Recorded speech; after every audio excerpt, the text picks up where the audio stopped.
Chapter 390. Both Buddhism and Taoism had been arguing for thousands of years, forming a huge quagmire. Generations of experts from both sects were unable to avoid this custom. They either argued fiercely in the imperial court or wrote books to slander each other.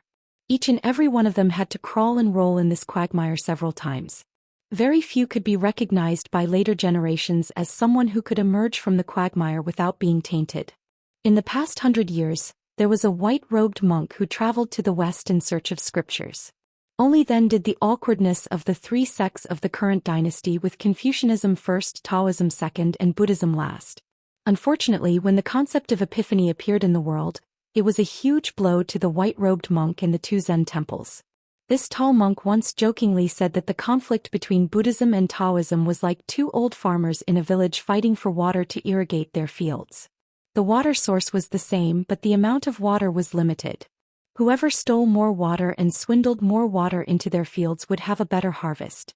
Since it was a fight for water, naturally there would be conflict. First, they would use their words. If they could not convince the other side, then they would use their fists and feet. If that did not work, then the one who had a good relationship with the village constable would ask the armed officials to kill. Naturally, the white-robed monk was mocking himself. He also secretly mocked Taoism's Longhu Mountain's closeness to the imperial court and how they were favored by the emperor. From the imperial court down to the marketplace, they had launched as many as 6 campaigns to exterminate Buddhism in history. The white-robed monk had previously single-handedly fought against more than 10 great Zenrins on the golden peak of Taoism's ancestral court twice. Both times he had won by the same method. Speaking of which, it was strange. In the past, when Buddhism and Taoism fought once every 10 years, even if one side won by a large margin, it would be subjected to countless criticisms afterwards. Only this white-robed monk who never finished talking had won by stumbling. Even the extremely arrogant old immortals of Longhu Mountain could only smile bitterly and did not hold much grudge against him. In recent years, there were often some Zenrins outside of Longhu Mountain who quoted Buddhism's doctrines and wrote all kinds of books to criticize and oppose Buddhism. They carried their book boxes and went to the 2 Zen temples to find the white-robed monk to debate. Without exception, after they left the mountain, they did not speak a word. Outside the thatched hut on the mountain behind the 2 Zen temples, 2 bald monks, one big and one small, were basking in the sun. This place was too close to the forbidden area, the Forest of Steels, so there were very few visitors. Therefore, there was no smell of incense that was so thick that one couldn't cover their nose. Behind the thatched hut was a vegetable garden and chicken coop. In front of the hut were 2 peach trees, both young. One of the peach trees was planted when the middle-aged monk's daughter was born. Later on, he abducted a little fool Wu Nanbei from who knows where and planted another weeping green peach tree. The back of the mountain was shady, so the peach trees grew slowly. The branches were well spaced and the branches were dark green. Every year on the 2 children's birthdays, the foolish Nanbei's master's wife would carry a kitchen knife and drag the 2 children, who were born on the same year, month and day, to the peach tree. She would carve a mark according to their height. Previously, as a girl, Xianxia developed early and grew quickly. Every birthday she would be as happy as an oriole, chattering non-stop. She would also constantly touch the foolish Nanbei's little bald head, making fun of him for being a short winter melon. Unfortunately, the wheel of fortune had turned. When she became a young girl and he became a teenager, Xianxia was unhappy. Now that Wu Nanbei was taller than her, this made Xianxia somewhat depressed. In the future, if the foolish Nanbei grew as tall as her father, wouldn't she have to stand on tiptoe to touch his head? The little monk didn't need to explain the scriptures today, and tomorrow he would replace his master to go to the lotus golden peak of Mount Longhu. The little monk was a young preaching monk who could convince people with reason at the 2 Zen temples, so he didn't seem to have stage fright. He only asked gloomily, "Master, tomorrow I'm going to Mount Longhu to quarrel with them. Why is there a Taoist priest coming up the mountain to talk to you?" The white-robed monk was lying on a rattan chair, stroking his bald head. He caught a glimpse of his wife walking out of the thatched hut to wash clothes. He said firmly, "Everyone on the mountain knows that your master's wife is good at cooking, so they're here to freeload." The little monk was really stupid. He said honestly, "Ah? Then master, why did you say behind your master's wife's back that you put too much salt in that plate of spring garlic chives and asked me for water to drink? I thought the saltiness was just right. However, these Taoist priests are too insatiable. Although they are guests, Master and Master's wife have already cooked a table full of food and they've already eaten. They still want to quarrel with you, Master. When they can't win the argument, they make a scene. Fine, Master, you're too noisy, so you lead them to the back of the hut and let them use their fists to reason with you. After that, they scolded Master and even hit Master. In the end, Master's wife still has to put on a smiling face and say that we're in the wrong. What a pity. The white-robed monk's shoulder was fiercely pinched by the woman. Invincible Vajra? The bald uncle frowned with a pitiful expression. When his wife walked away with a cold snort, he gently patted his stupid disciple's head and glared at him. He didn't reprimand the little monk for not having good eyesight. The stupid Nanbei scratched his head. Just like what Dongfang Yen said, he was very slippery like a wooden fish. The little monk sighed and said, Master, can I do it or not? When we lose the argument, what if the old abbot doesn't even give us the copper coins? Master's wife will definitely blame me. The most mischievous middle-aged monk said irresponsibly, If the old abbot says you can do it, what do you say? The little monk was a little hesitant. I don't think I can do it. Half a year ago, the foreign monk who came from India said that he wanted to build a temple and preach. The old abbot agreed without hesitation. This made Abbot Zhou Xian and the others who had been eyeing that piece of land for many years very angry. Also, a month ago, Master's uncle Fallon said that she wanted to renounce the secular world and stop being a monk. She wanted to go down the mountain to be a butcher who drinks wine and eats meat. The old abbot just smiled and said that he could do it. Also, 2 days ago, junior brother Yongfa, who was only 8 years old, ran to the old abbot's meditation room and said that if he didn't give him any candy he would pee there. The old abbot still agreed. The white-robed monk said lightly and asked, Dongfang Yen said you can do it, then can you do it? Kuai Nanbei's eyes suddenly lit up. He grinned and said, I think I can. The white-robed monk said unhappily, Then why are you nagging? Go and see how Dongfang Yen is doing. I've helped you pack your luggage. Even my daughter has never treated me like this. Seeing you makes me annoyed. Go, go, go. The little monk muttered, Master, you're not going down the mountain for a long journey. Seeing his master's glare, the stupid Nanbei hurriedly got up from the small stool and ran towards the simple and crude thatched cottage.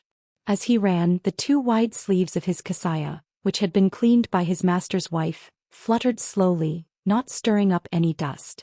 The white-robed monk closed his eyes and said lazily, Master has walked tens of thousands of miles in one trip. He has walked all the way for a lifetime. There were 3 rooms in the thatched cottage. Kuai Nanbei's room was right next to Li Dongfang Yen's. In the cottage there was only a bed, a table, a stool and a lamp. There were also a few Buddhist scriptures on the table. There was not much else. This was in stark contrast to the messy pots and pans in the master's and the master's wife's rooms. Li Dongfang Yen sat on the narrow wooden bed where Kuai Nanbei's quilt was neatly folded. She was tossing and turning a simple hemp-woven bag. In fact, there were only a few changes of clothes, but she stuffed some copper coins and broken silver coins that she had asked from her mother. Half of it was for Kuai Nanbei to buy Buddhist scriptures, and the rest was for him to go down the mountain to buy some cheap rouge, face powder, novels and small carved makeup boxes. She was worried that the silver coins were not enough to spend. She frowned and her expression was exactly the same as her father's. Wu Nanbei saw this and did not say anything. He was just secretly happy. Kuai Nanbei, this red sandalwood prayer beads was given to me by Su Fingyan. Take it. He said that in Jianghu you have to pay attention to style. Otherwise many people will look down on you.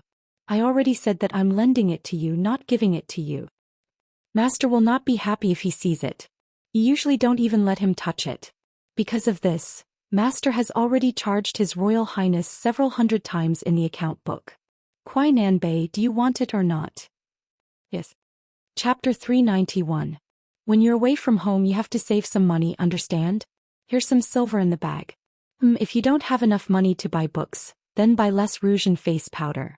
Anyway, you're not good with words and don't know how to bargain. You'll definitely be ripped off. Anyway, the rouge at the foot of the mountain is also passable. Stupid Nanbei, don't say, oh to me. We'll split the silver in half. You're not allowed to use all the money to buy rouge and face powder for me. Do you remember? Oh, you idiot. Also, I've asked my father to help you pick some tea leaves.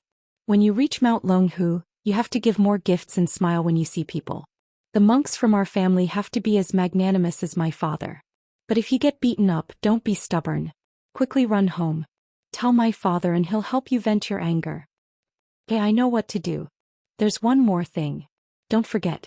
If you meet Su Fengnian, remember to tell him to come to our house to play. Of course. When Su Fengnian comes up the mountain, will you help my father or Su Fengnian? I'll help you. Say it again. I'll help Su Fengnian. That's more like it. The white-robed monk lay on the rattan chair and listened to the small squabbles in the room. For some reason he remembered a kind of noodle tea he had eaten in an alley in the capital during a winter many years ago. The noodle tea was finely ground from a very nourishing crop. The noodle tea was boiling hot. Gently shaking it, it rippled in a small porcelain bowl. The way to eat it was also a little particular.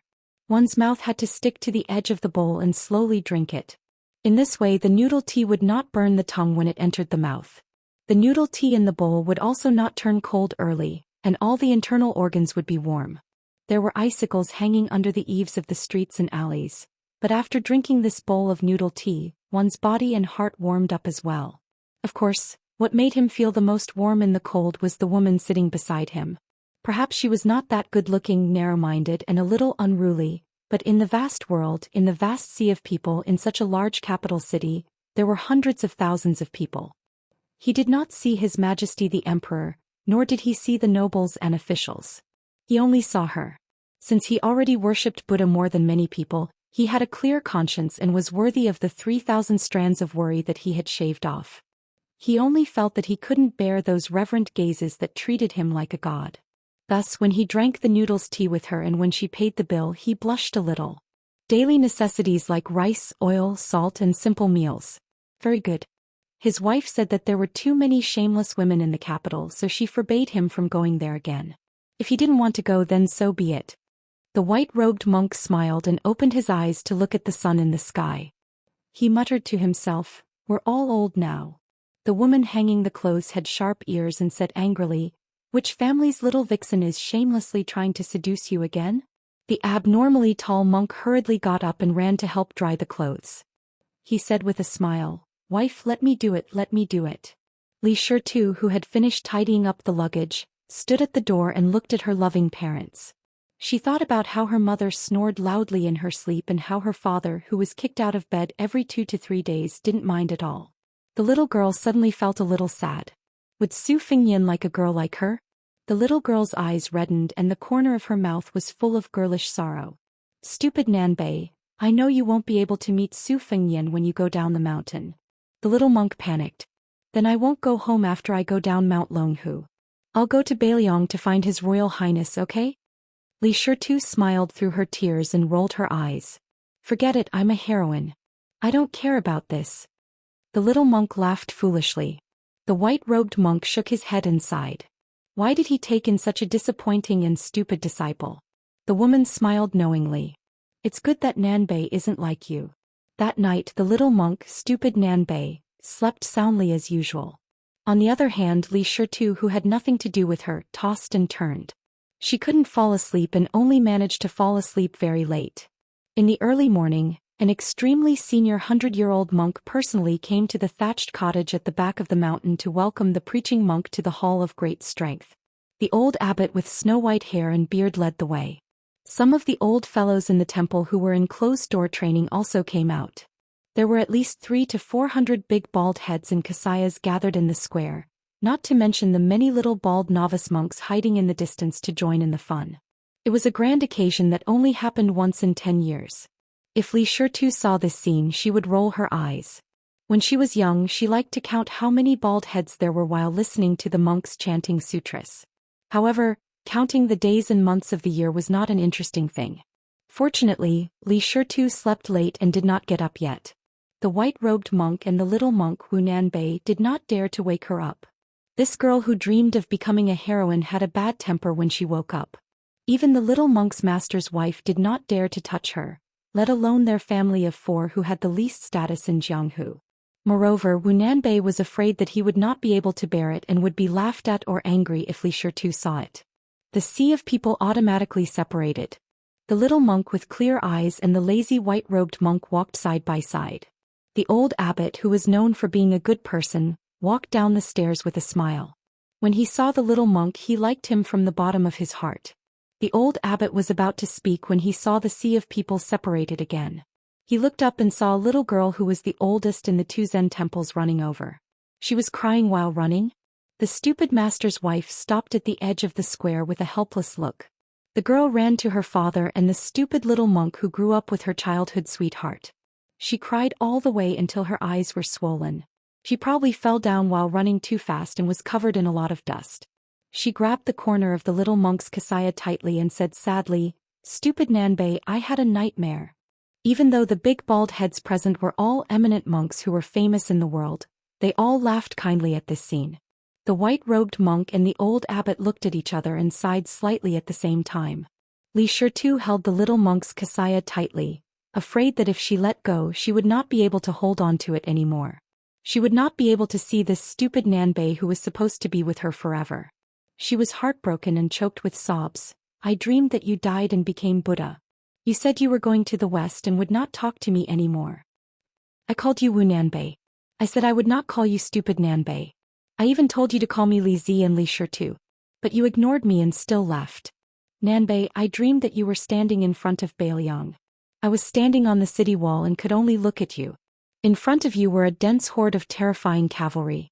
I don't know how many hundreds of thousands there were. But you said, 'The world is so big, allow me to erect a benevolent monument in front of Bailiang.' Then those bad people shot arrows together. They did not charge but just poured arrows on your head. You were bleeding first and your entire kasaya was red. Then you sat down and lowered your head to recite sutras. Your blood turned golden. Then you became a Buddha. Father said that this is what a bodhisattva looks like. After you became a Buddha, you refused to see me anymore. Stupid Nanbei, I don't want rouge and powder anymore. Don't die, okay?" The girl spoke intermittently with tears streaming down her face. The little monk who was reciting sutras with the old monks was like a fairy scattering flowers and nodding his head. He probably felt sorry for Li Shitu and started crying as well. All the monks in the square were horrified. They were shocked beyond words. The old abbot narrowed his eyes and gently looked at the white-robed monk. The latter smiled and said, "It's okay. My disciple won't go to Mount Longhu. I'll go. Master, is that okay?" The old abbot smiled. It should have been reasonable, but this time he nodded unexpectedly and said, "Okay." The little monk clumsily straightened his kasaya and put his palms together. He faced the old abbot with the plaque of the Hall of Great Strength behind him and lowered his head and said softly, "If I can really become Buddha, I don't want to become Buddha anymore." Chapter 392. In the trade between Beimang and Bailiang, the proportion of tea bought by horses was very high. Most of the tea was coarse and was used to adjust the diet. However, over time, several ancient tea horse roads were gradually built to transport good tea such as Longjing Biluo to Hongpo. The period before the reign and before the Ming dynasty was especially busy. There was an endless stream of merchants and peddlers on the tea ceremony. As a larger border town in the south of Beimang, Leixing was close to the water. In addition, there were several good springs with good water quality in the city. Among them, the Sparrow Tongue Spring was ranked as one of the 72 best springs in the world. There was a small tea house near the Silver Ingot Bridge in the northeast corner of the city. It did not have a signboard, but a bamboo bird cage hung at the door with a parrot in green clothes and a red beak inside. It was said that parrots imitated people's words, but this silly parrot politely called out "eunuch, eunuch" whenever it saw a customer. Wasn't this asking for a scolding or a beating? It was really annoying. In addition, the tea house was simple and crude, and the tea they sold was not of the best quality. It was just a cup of tea passed down from the old Western shoe. The way to eat it was vulgar and the tea leaves were also ordinary. The owner was a somewhat scholarly old man with completely white hair, but his face was a middle-aged man. With his cold and distant temperament, how could he attract regular customers? The only waiter in the tea house was a young man with a decent appearance. He carried a wooden sword all day long. Occasionally he would catch unfamiliar customers who entered the small tea house without knowing the reason. He would work hard to serve them enthusiastically. However, if he used too much strength, those customers would be annoyed. After paying for the tea, they did not plan to come again. The business of the small tea house was getting more and more deserted. Fortunately, the rent was not expensive and the capital was not much. The tea house could barely support itself. In the twilight, the old man sat down and tuned the strings of a python skin arrow. Previously, a customer who came to the tea house wanted to buy it for 80 taels of silver. No matter how the young waiter instigated him, saying that he could open a bigger tea house with 80 taels of silver, it was a pity that the old man did not sell it. This made the young waiter so angry that he almost killed the parrot and ate its meat. At this moment he made himself a bowl of onion noodles with egg and buried his head in the noodles at the table next to him. He said vaguely, "Old Huang, if this continues our tea house will lose money. I know you are not short of money, but my brother used to say that when you are in Jianghu, it is one thing to be extravagant, but since you are doing business with others, you must not lose money. Old Huang, don't pretend that you can't hear me. I'm talking about serious business with you. If you continue to pretend to be deaf, I'll really get angry with you." The cold old man glanced at the young man with the sword and said sarcastically, "Young one, aren't you just thinking about making money so that you can change the tea house into a tea house? When the time comes, you'll have a reason to ask me to hire 2 delicate girls to help you. Have you gone crazy thinking about women? I still have a few strings of money here. I can't go to the big brothels, but it's more than enough to find some good-looking prostitutes. Unfortunately, private prostitutes can't be compared to official prostitutes.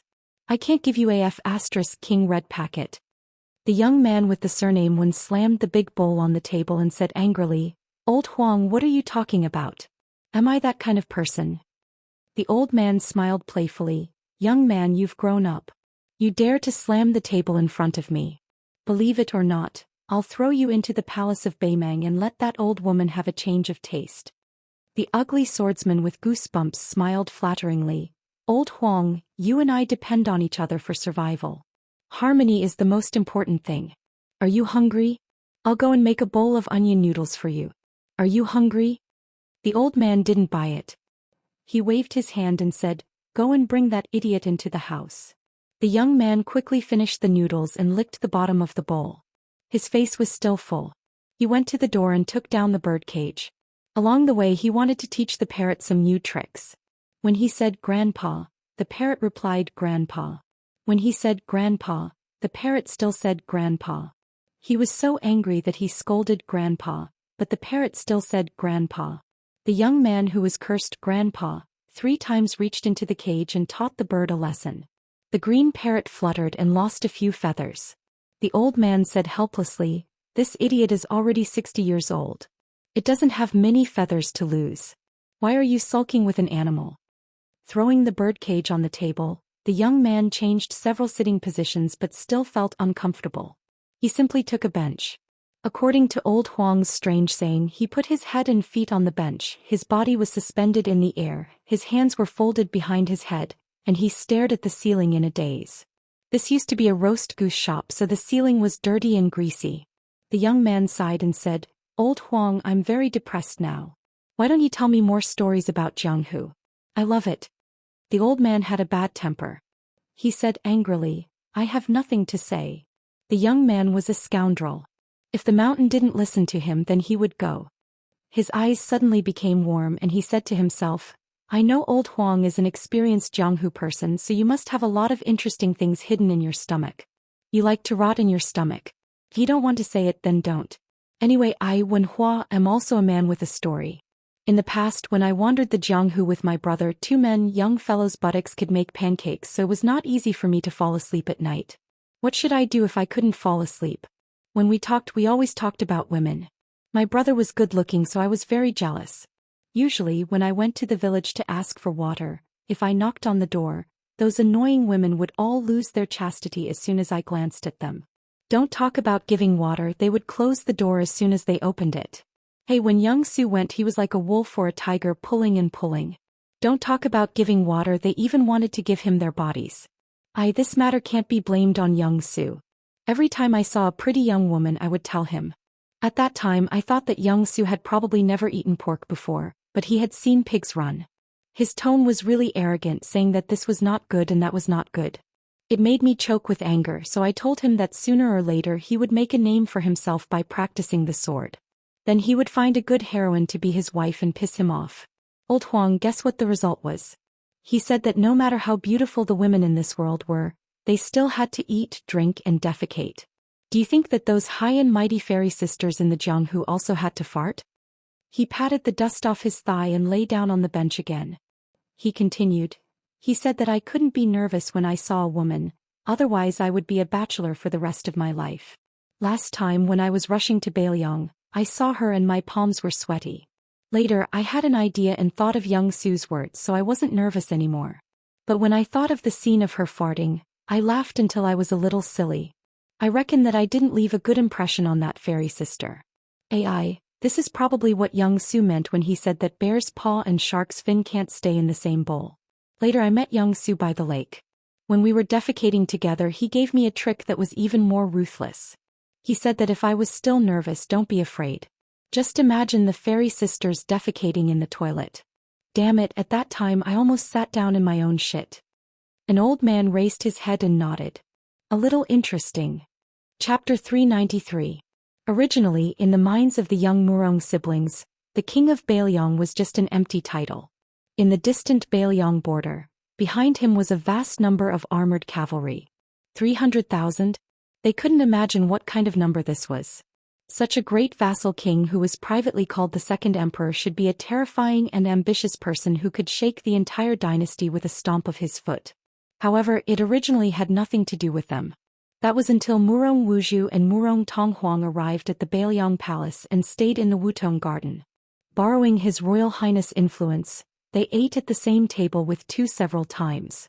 Although they never dared to look him in the eye, they seemed to feel that this great General Su was not a temperamental old man. On the contrary, he was very easy to talk to in front of His Royal Highness. Even they could see that in the Bailiang Palace, the one who had the most authority was not this vassal king, but his eldest son, Su Fengnian. Not to mention Murong Wuzhu, even Murong Tonghuang was confused. He could only stay in the Wutong'an Palace while trembling with fear. Since they were living under someone else's roof, they should be careful in everything. The siblings rarely left the palace to relax. Fortunately, the courtyard was not lacking in anything. The zither, chess, calligraphy, painting, poetry and ancient collections were all priceless. However, the maids in the courtyard with strange names did not give them any good expressions. The first maid, Sweet Potato, was still fine as she was more amiable. However, Cucumber, Green Ant, and the other second-class maids were all scowling, which made Murong Wuzhu tremble with fear. The so-called Prime Minister's concierge was a third-class official. How could she not be afraid?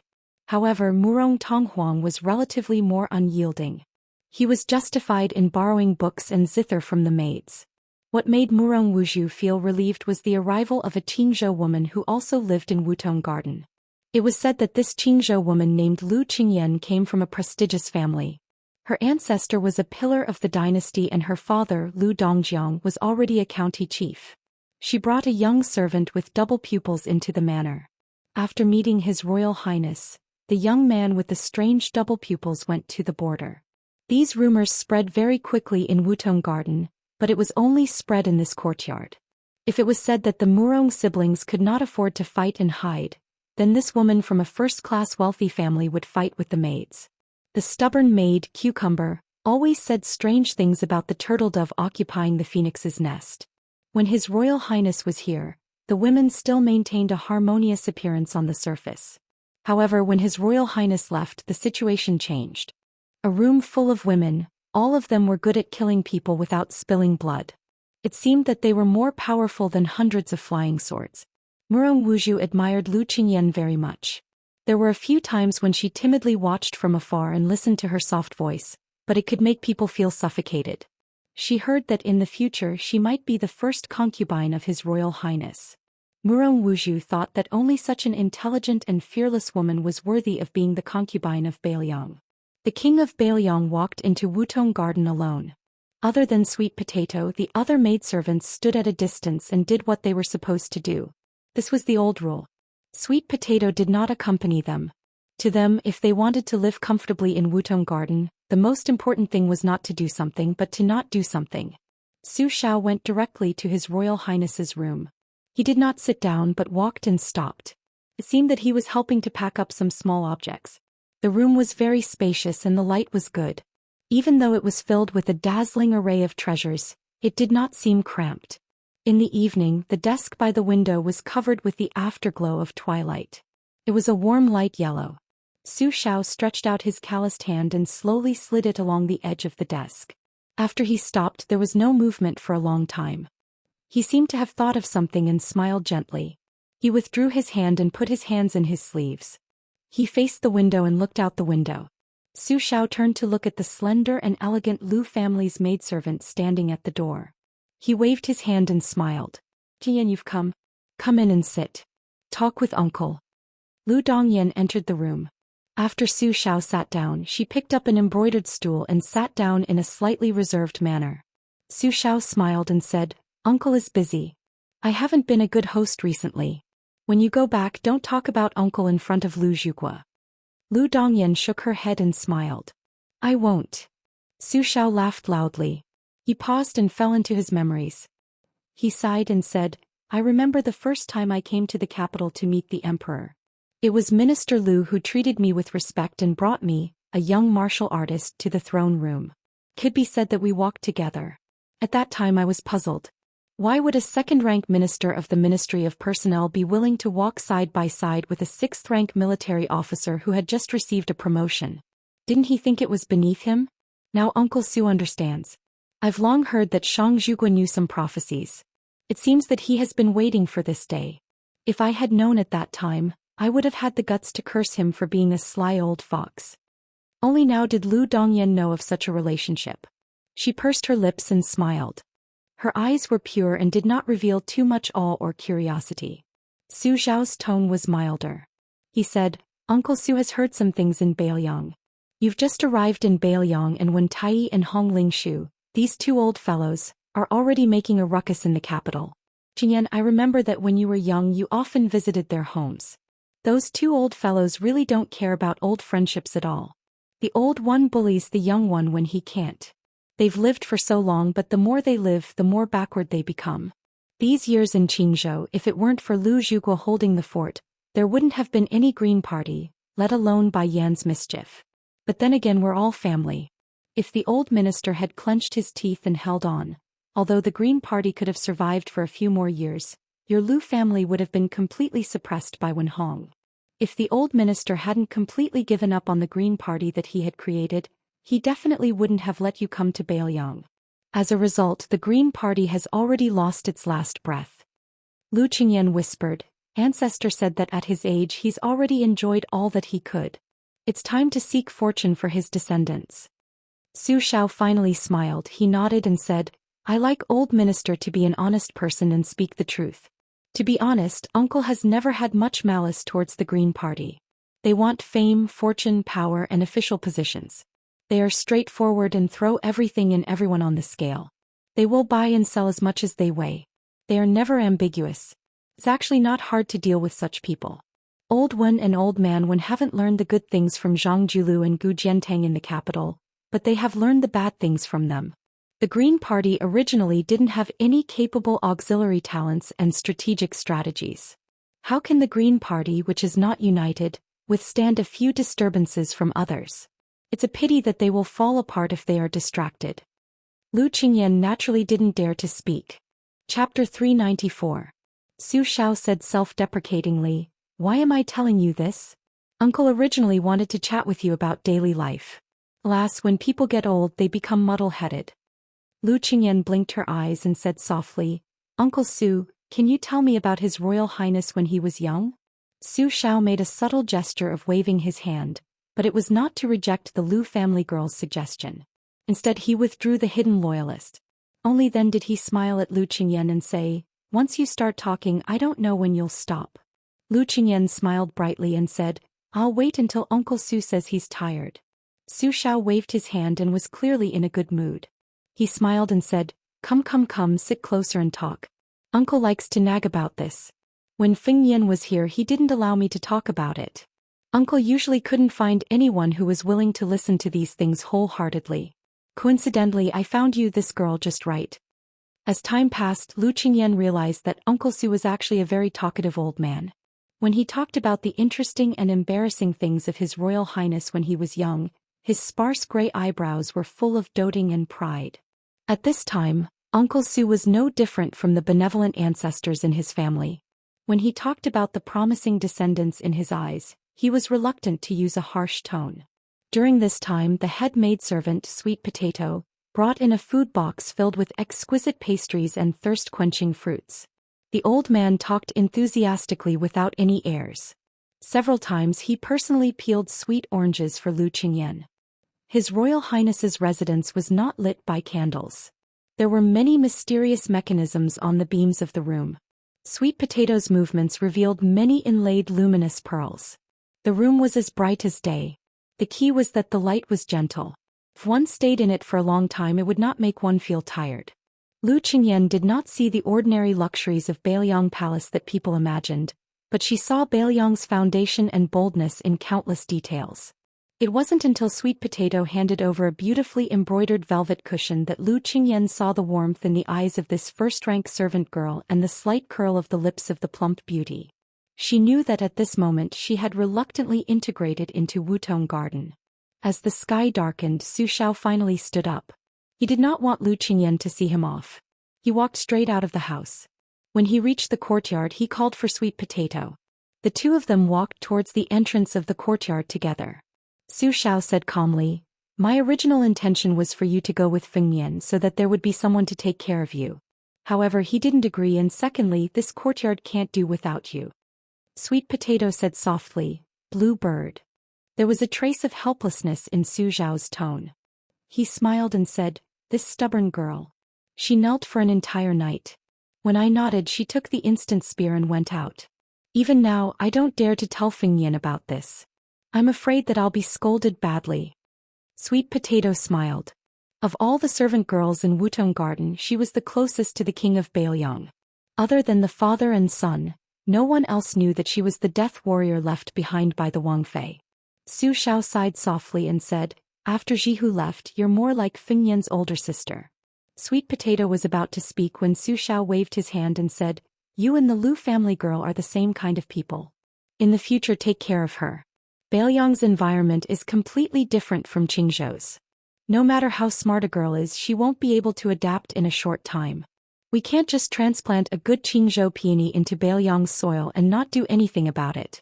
But remember, in a few days, send a message to her saying that the man with double pupils is dead. See her reaction.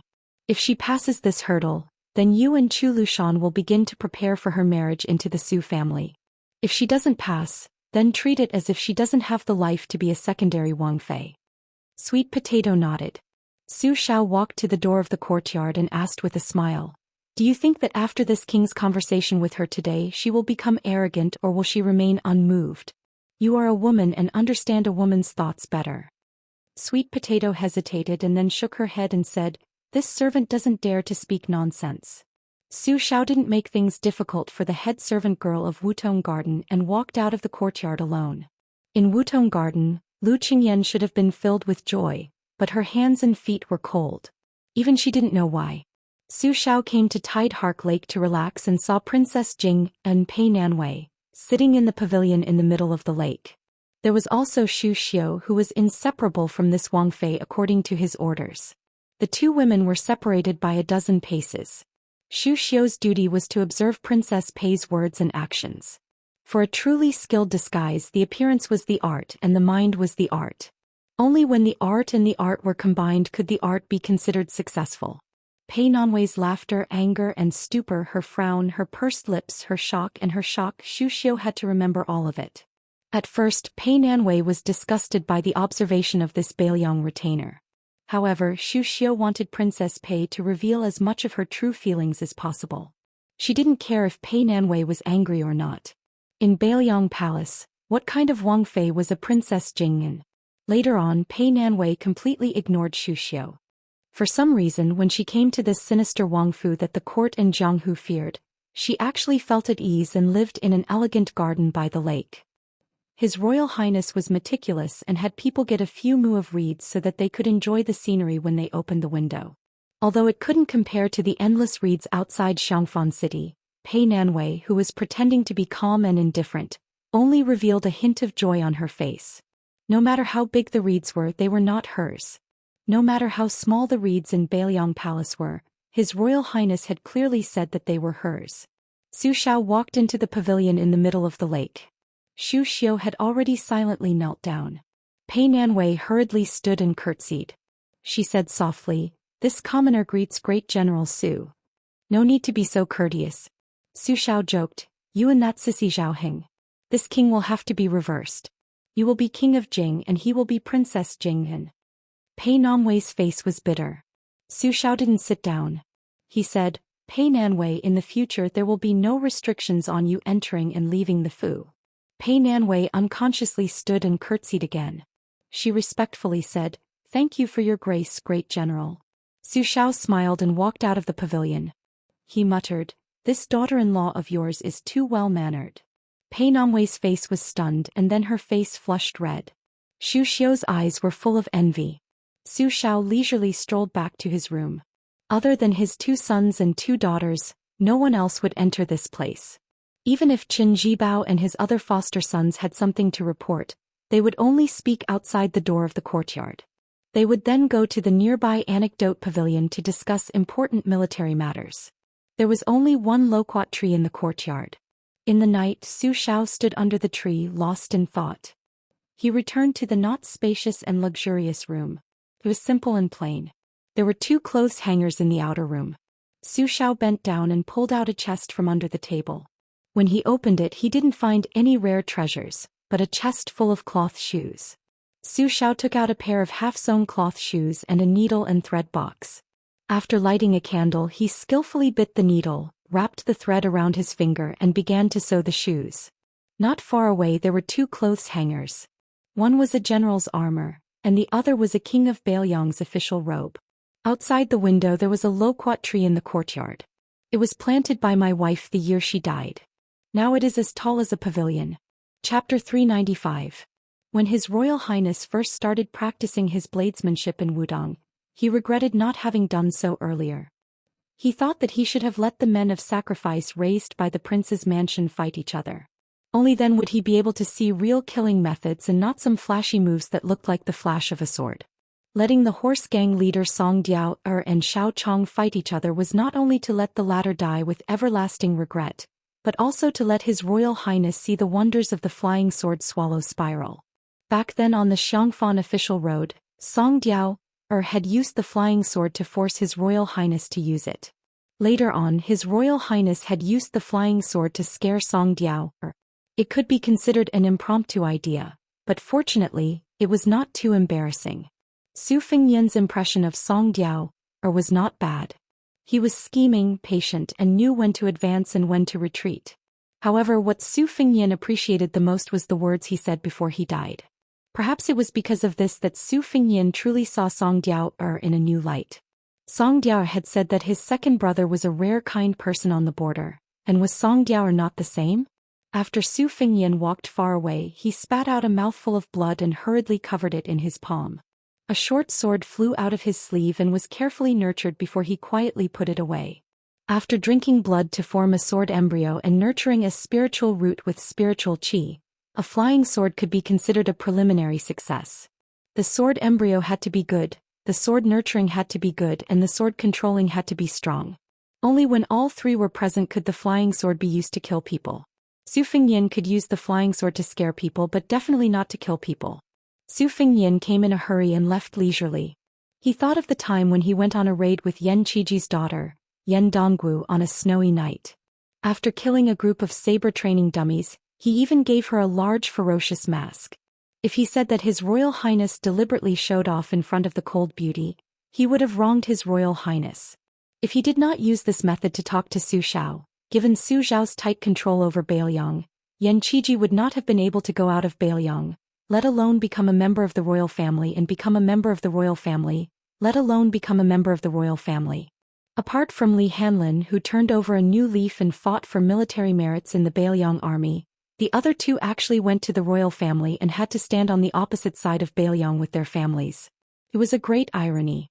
Su Fengyan walked back to the Fish Dragon Gang's encampment and found Lu Nerong standing in the distance with a frosty face. When Su Fengyan went out to follow Xiao Chong, he found that this woman was tailing him. However, she lost him and had to turn back. Lu Narong waited for a long time and finally saw the son of the general's mansion, who had given her too many mysteries, walking towards her. She sneered, "It turns out that young Master Su's lightness skill is so first class. You must have learned it from your family and have been taught by a famous teacher." Su Fengnian smiled and said, "It's just as if." Lu Narong didn't want to mess around and asked directly, "You didn't see gang leader Xiao?" Su Fengnian also said straightforwardly, "What if I said that I happened to see gang leader Xiao practicing swordsmanship and wanted to fight with him and then accidentally killed him? Or that in order to let his son Xiao Ling sit on the throne of the Fish Dragon Gang's gang leader Xiao colluded with 4 horse bandits, wanted to embezzle the goods, and then gave Miss Lu to a horse bandit leader? Which one are you willing to believe?" Lu Narong sneered and said, "I just want to know how you came back alive." Su Fengnian slowly said, 4 horse bandits, one of them was nicknamed Li Haita, who used a pair of Xianhua broad axes and golden sparrow mountain axes. Another one was nicknamed Old Copper Coin, who used a padao. Another one was called Scarface, and the last horse bandit's nickname was unknown. Anyway, Xiao Chong was an old acquaintance of one of them. After leaving Tuma Pass, the 4 forces worked together to pull up more than 100 horse bandits. In front of the city, they harassed the Fish Dragon Gang every day with scattered horse bandits. On the last day, if Xiao Chong couldn't drug him, he would be responsible for killing Gong Sun Yang. After that, he would get 4,000 taels of silver. But now they are all dead. I advise you not to get to the bottom of this matter. It's not good for the Fish Dragon Gang. When the time comes, just tell Xiao Ling that his father died in a battle with the horse bandits." Lu Narong stared at Su Fengnian and said, "Do you think I will trust a person who I only know his surname for such a big matter?" Su Fengnian asked back, "You may know all 18 generations of Xiao Chong's ancestors. Do you trust him?" Lu Narong was speechless for a moment. The atmosphere was stiff. Gong Sun Yang limped out of the shadows and tried to smooth things over. He smiled and said, "Miss, I believe young Master Su." Lu Narong snorted coldly and stepped aside. Su Fengnian walked up the hill. Lu Narong looked at his repulsive back and finally, her chest trembled violently, revealing the fear and uneasiness in her heart. She turned her head and asked softly, "Uncle Gongsun, is that true?" Gong Sun Yang smiled bitterly and said, "The truth is not important. The result is the key. Since young Master Su has returned safely, we might as well pretend that Xiao Chong died in the hands of the horse bandits for the Fish Dragon Gang. It's reasonable for Xiao Chong, Miss, and the Fish Dragon Gang. It's reasonable for Miss to doubt young Master Su's identity. But no matter what role he plays in the General's Mansion, the current Fish Dragon Gang is not worthy of a General's Mansion to plot against them. Since the Fish Dragon Gang and the General's Mansion have a cooperative relationship, it doesn't matter if young Master Su acts a little strange. Who doesn't have their own secrets in Jianghu?" Lu Narong hummed in agreement. Gong Sun Yang hesitated and said, "Miss, don't pay too much attention to young Master Su." Lu Narong looked up and smiled calmly. "Uncle Gongsun, you worry too much. How can Narong be so ignorant of love? Besides, I only dislike this guy." Gong Sun Yang smiled and asked Lu Narong with clear eyes, "Is Xiao Chong really dead? Was it an internal strife among the horse bandits and young Master Su took advantage of it?" Gong Sun Yang sighed. "I can't figure it out. I can't guess." Lu Narong smiled. "Then don't think about it." Gong Sun Yang tried to find joy in the bitterness. This method saves trouble. Su Fengnian returned to the bonfire. The fire was still burning. The young man Wang Dashi must have added some dry branches when he saw that he was not there. There were still many branches and thatches around the fire. It was not a good thing to sleep at night on the slope. The temperature difference between day and night was huge. The Fish Dragon Gang was not like those who worked as bodyguards all year round. They were already full of bitterness. However, they were shocked by the sporadic appearance of the horse bandits and took turns to be on duty. They were satisfied with just a nap. Su Fengnian silently meditated. There were 361 acupoints in the human body, which were like relay stations. Then the 12 meridians and the 8 extraordinary meridians were the main relay routes. The circulation of qi was generally orderly and there was a method to follow. Ordinary people could practice swords and knives, but why was the same sword and knife so different in the hands of different people? For ordinary martial artists to control weapons, the so-called method was just a set of tricks passed down from their masters. Occasionally they would have a few secret manuals of mental cultivation methods, but they would only have about 30 to 40% of their acupoints opened. The nurturing of qi was limited and it was even more difficult to use it. Taoist practice of the Yellow Courtyard was to open all the 361 caves and blessed lands in the body and seek the majestic qi from heaven and earth. The qi gathered but did not leak out. Wang Zhongluo used the supreme method to instill the Yellow Courtyard into the Great Yellow Courtyard.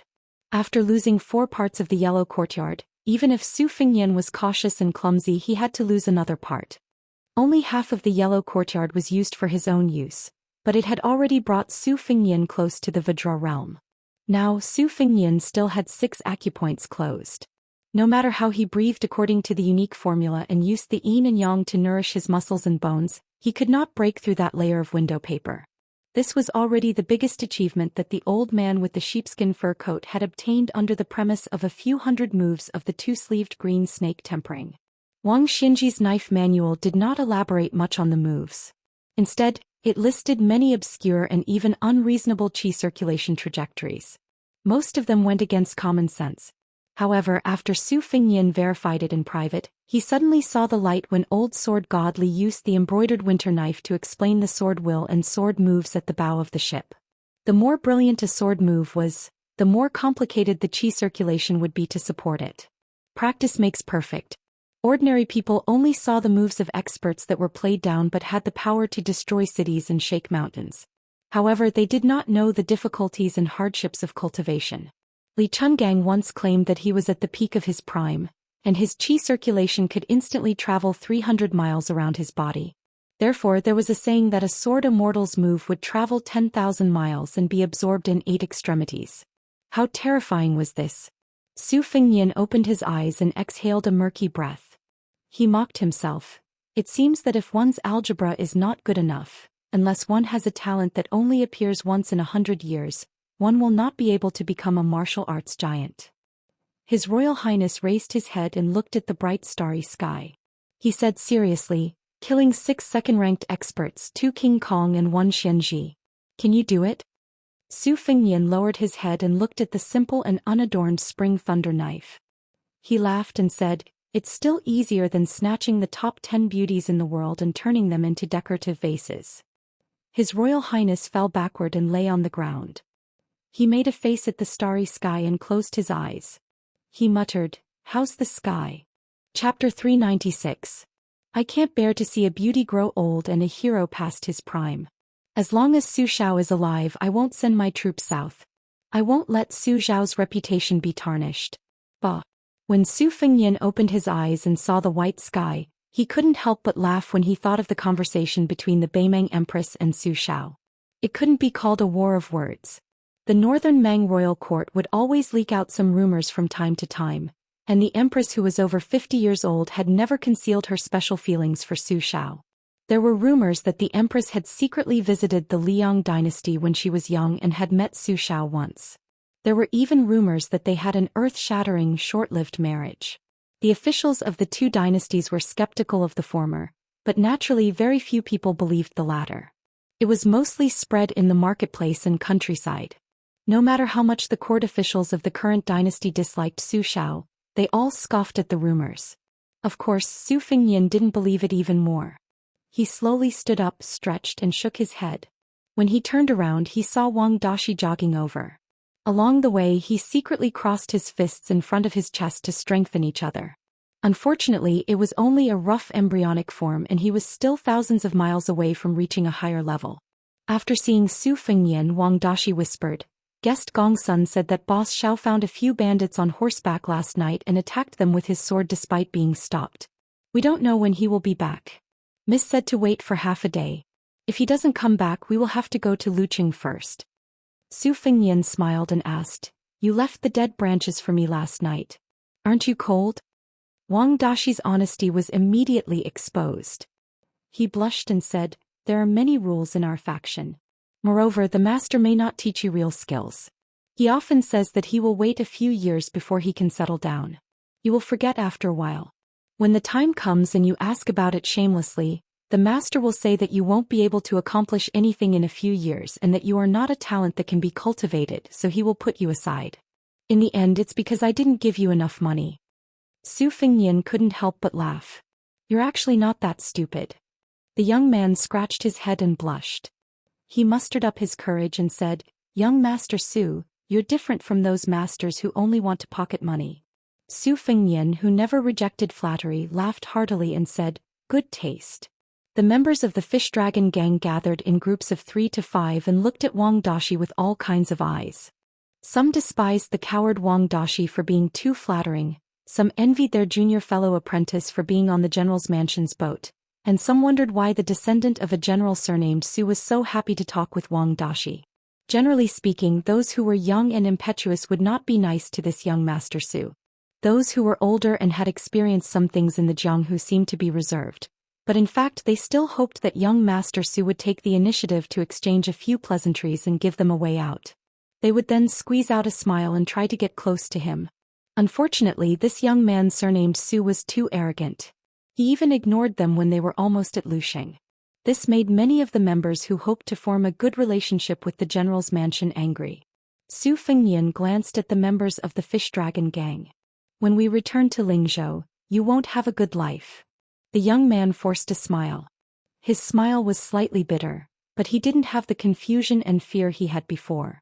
This young man was the only one who fought side by side with Lu Nerong at the last moment of the Falling Horse Pass. He didn't know if he was comforting young Master Su or himself. He pursed his lips and said softly, It's okay. Young people were like a new bough. They wouldn't know how much potential they had until they were pulled to an exaggerated degree by life. Su Fengnian stood on a high slope and looked towards the north. Between the Falling Horse Pass and Luqing there was a Yanhui Pass. The ownership of this isolated city was unclear. Neither father nor mother loved it. The two dynasties tacitly didn't send any officials to be stationed here. Instead it became a rare and bustling big market. The residents of the pass had long trained their ears and eyes to see far. When the war between the two dynasties rose, they would disperse, and when the war stopped they would gather. They were happy and unfettered. Further north of Yanhui Pass was Beimang's territory without any suspense. It was heavily fortified. Every 5 miles, every 10 miles and every 100 miles, it was repaired and improved year by year, forming a distinctive and complete military defense system. Gong Sunyong, who was looking towards the north with His Royal Highness, carried his wine bag. There wasn't much green ant wine left, so he awkwardly tied it back to his waist. He introduced the complicated situation of Yanhui Pass to Lu Nerong, who was beside him, and said, Miss, we are still 2 days away from Yanhui Pass. This place is filled with all kinds of people. Many criminals who committed crimes in the south of our dynasty have migrated here. It's the same in Beimang. There are also some soldiers and generals who were stationed at the border who have left their military status for various reasons. Some are spies and some are simply leading their brothers to do some beheading business. Most of them are fugitives who escaped from hard labor in the army. In addition, there are also those who evade taxes and abscond for fear of punishment, as well as the survivors of the 8 kingdoms of the spring and autumn period who would rather be homeless dogs than live peacefully in Liang. Those who dare to stay in Yanhui Pass for a long time are basically not clean. It's not an exaggeration to say that the children in Yanhui Pass are cruel and merciless. Compared to the young men outside, they are much more experienced. Although we need to replenish our water and food, I think it's better if we don't enter the city with a large group. When the time comes, I'll take a few clever guys to purchase. There's no other way. The Fish Dragon gang can't withstand the storm at all. Lu Nerong nodded and said, When the time comes, I'll enter the city with Uncle Gong Sun. We'll do things steadily. Gong Sunyong said with relief, I can't hold back my words. Miss, please don't be angry. Although you are a woman, you are born with the good qualities of a woman. You won't stick your neck out. To be honest, when the old leader handed the Fish Dragon gang over to you, I was still worried. One reason was that I couldn't convince the others, but I was afraid that you would be too arrogant and think that the Fish Dragon gang's current foundation was justified. If you are determined to forge ahead, you will run into a wall sooner or later. If you take over, you will inevitably lose the steadiness that is the foundation of Jianghu. After this trip, I really underestimated your ability and wisdom. Lu Nerong blushed and said, Uncle Gongsun, I'm actually timid. I'm not as tactful as you say. Gong Sunyong laughed and said, Miss, it's good to be timid, but it's not good for a newborn calf to be not afraid of a tiger. It's better for those with a strong background. If they suffer and are wronged, they can only go back to their parents to ask for help. They are not afraid that they can't make a comeback. Our fish dragon gang is in an awkward position and is far from a big business. Once we are injured, no one will give us 100 days to recuperate, otherwise the rival gangs will kick us when we are down. Therefore being timid is a good thing and a blessing for the fish dragon gang. If young Master Su says that Xiao Chong usurps the power and hands it over to Xiao Ling, who has great ambition but little talent, I dare to say that the fish dragon gang, which has gone astray, can only prosper for 8 or 9 years at most. When the time comes we will be finished. Lunarong didn't expect that the usually taciturn great guest would be so humorous. She was amused and felt much more relaxed. Her eyes became brighter. Gong Sunyong nodded secretly. He felt pity for the junior who had high hopes for him. This trip to Beimang was not as simple as a carriage of goods worth 30,000 taels of silver. It was equivalent to putting the heavy burden of the fish dragon gang on her shoulders in the next few years. Lunarong was treated as a bandit and wantonly killed by the soldiers at Tuma Pass. After leaving the pass, she was stalked by the horse gang. Xiao Chong, the original pillar of the gang, was no longer alive. For Lunarong, who was not even 20 years old, it was a bit heavy. Gong Sunyong turned his head and looked at young Master Su, who he had a good impression of. Wasn't this person an additional burden for Lunarong, who was always in a state of panic? Gong Sunyong sighed in his heart and told himself to think in a positive direction.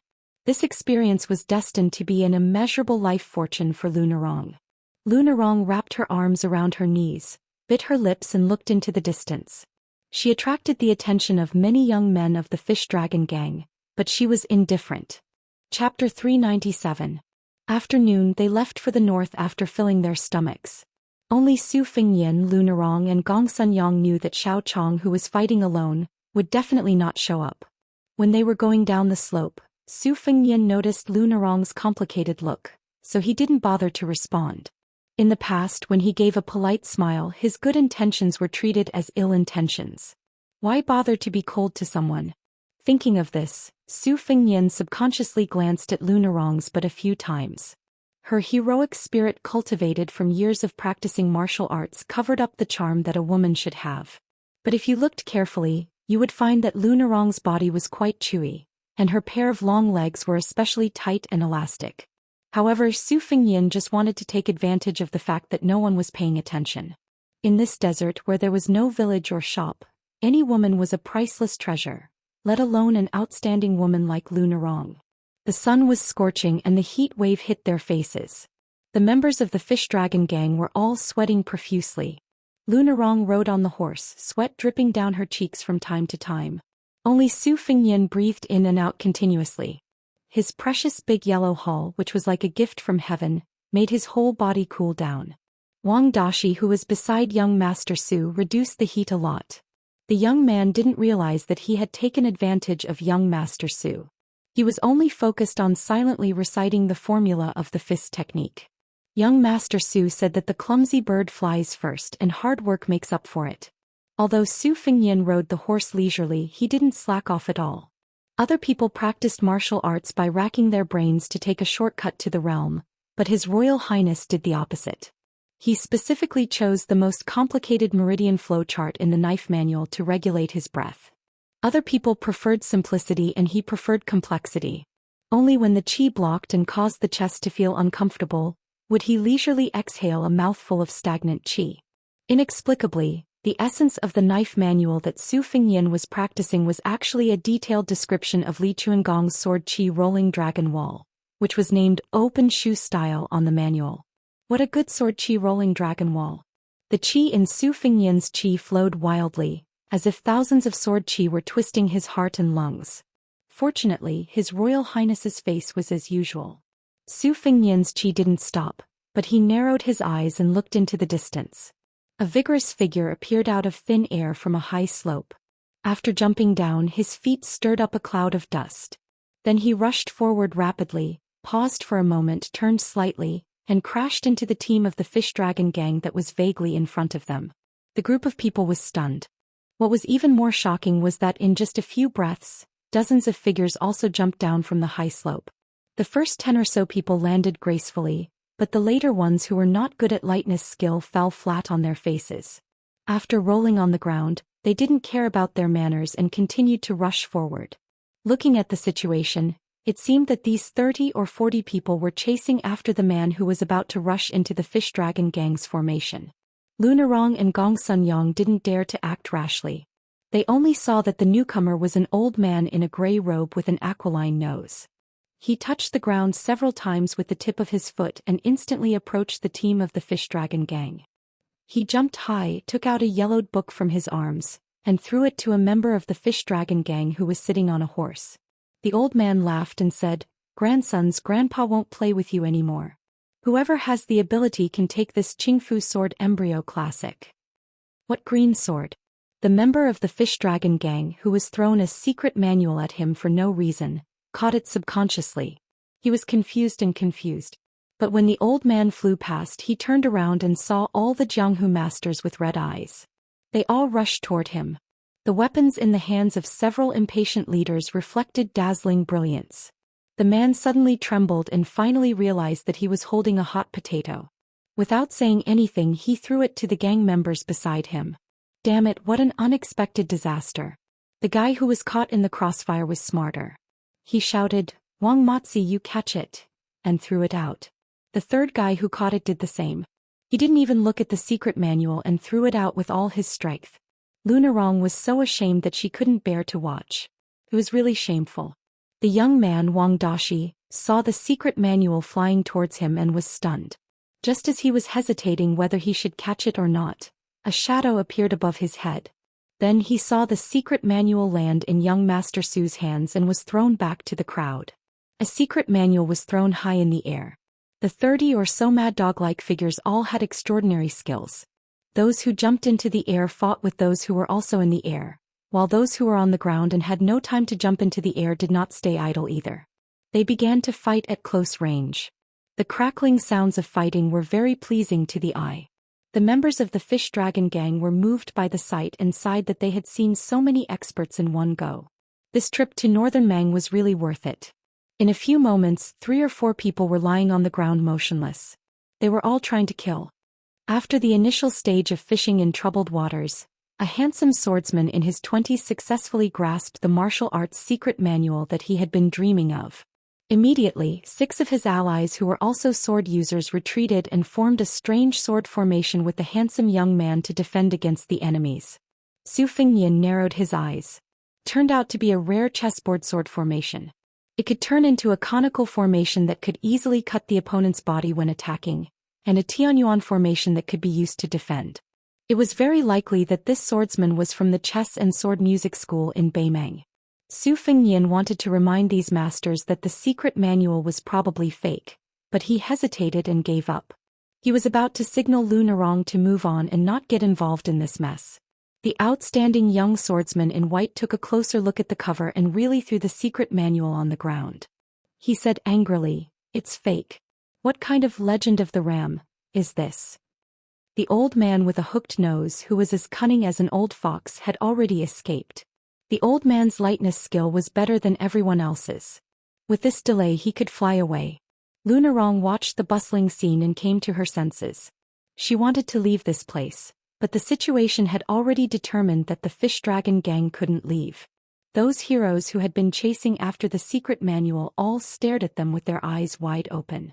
It was obvious that they wanted to vent their anger on the Fish Dragon Gang. The handsome young man from the chess and sword music school looked cold. He didn't take the lead to attack the Fish Dragon Gang. At least he had the bearing of a big sect. Lunarong was carefully thinking about her words. Unexpectedly, the man surnamed Su spoke first. "Heroes, every injustice has its perpetrator and every debt has its debtor. We also suffered an undeserved disaster. There's no need to fight with each other, right?" Lunarong's heart was in a mess. She was afraid that these people would attack the Fish Dragon Gang together. The swordsman from the chess and sword music school smiled brightly. He held his long sword upside down, clasped his hands in front of his chest and said generously, "That's true. Let's part ways here." A sharp-eyed guy who had stretched his neck to look at the book at the foot of the chess and sword music school recognized the cover. He said angrily, "It's really Legend of the Ram. This old thief is too insidious. Brother, let's continue to chase. The fish dragon gang hurriedly took the initiative to separate from the front and back, making a path for them. Except for the few corpses who had lost their lives here, the remaining 30 or so people passed by in a line. The chess and sword music school was no exception. However, the young man with a green long sword stopped and asked Lunarong with a smile, I'm Wang Weishue from the chess and sword music school. May I know your name, miss? After hearing his words, a few boorish men in the front who didn't get along with him didn't stop and muttered. He came to steal the secret manual but didn't forget to hook up with the roadside weeds. What a bastard. When did the chess and sword music school have such a refined scum? A piece of *tea spoils a pot of porridge. Public morals are degenerating day by day. The swordsman who called himself Wang Weishue turned a deaf ear to them. He just raised his head and looked at Lunarong with a smile. The other 6 disciples of the school ran forward with the others.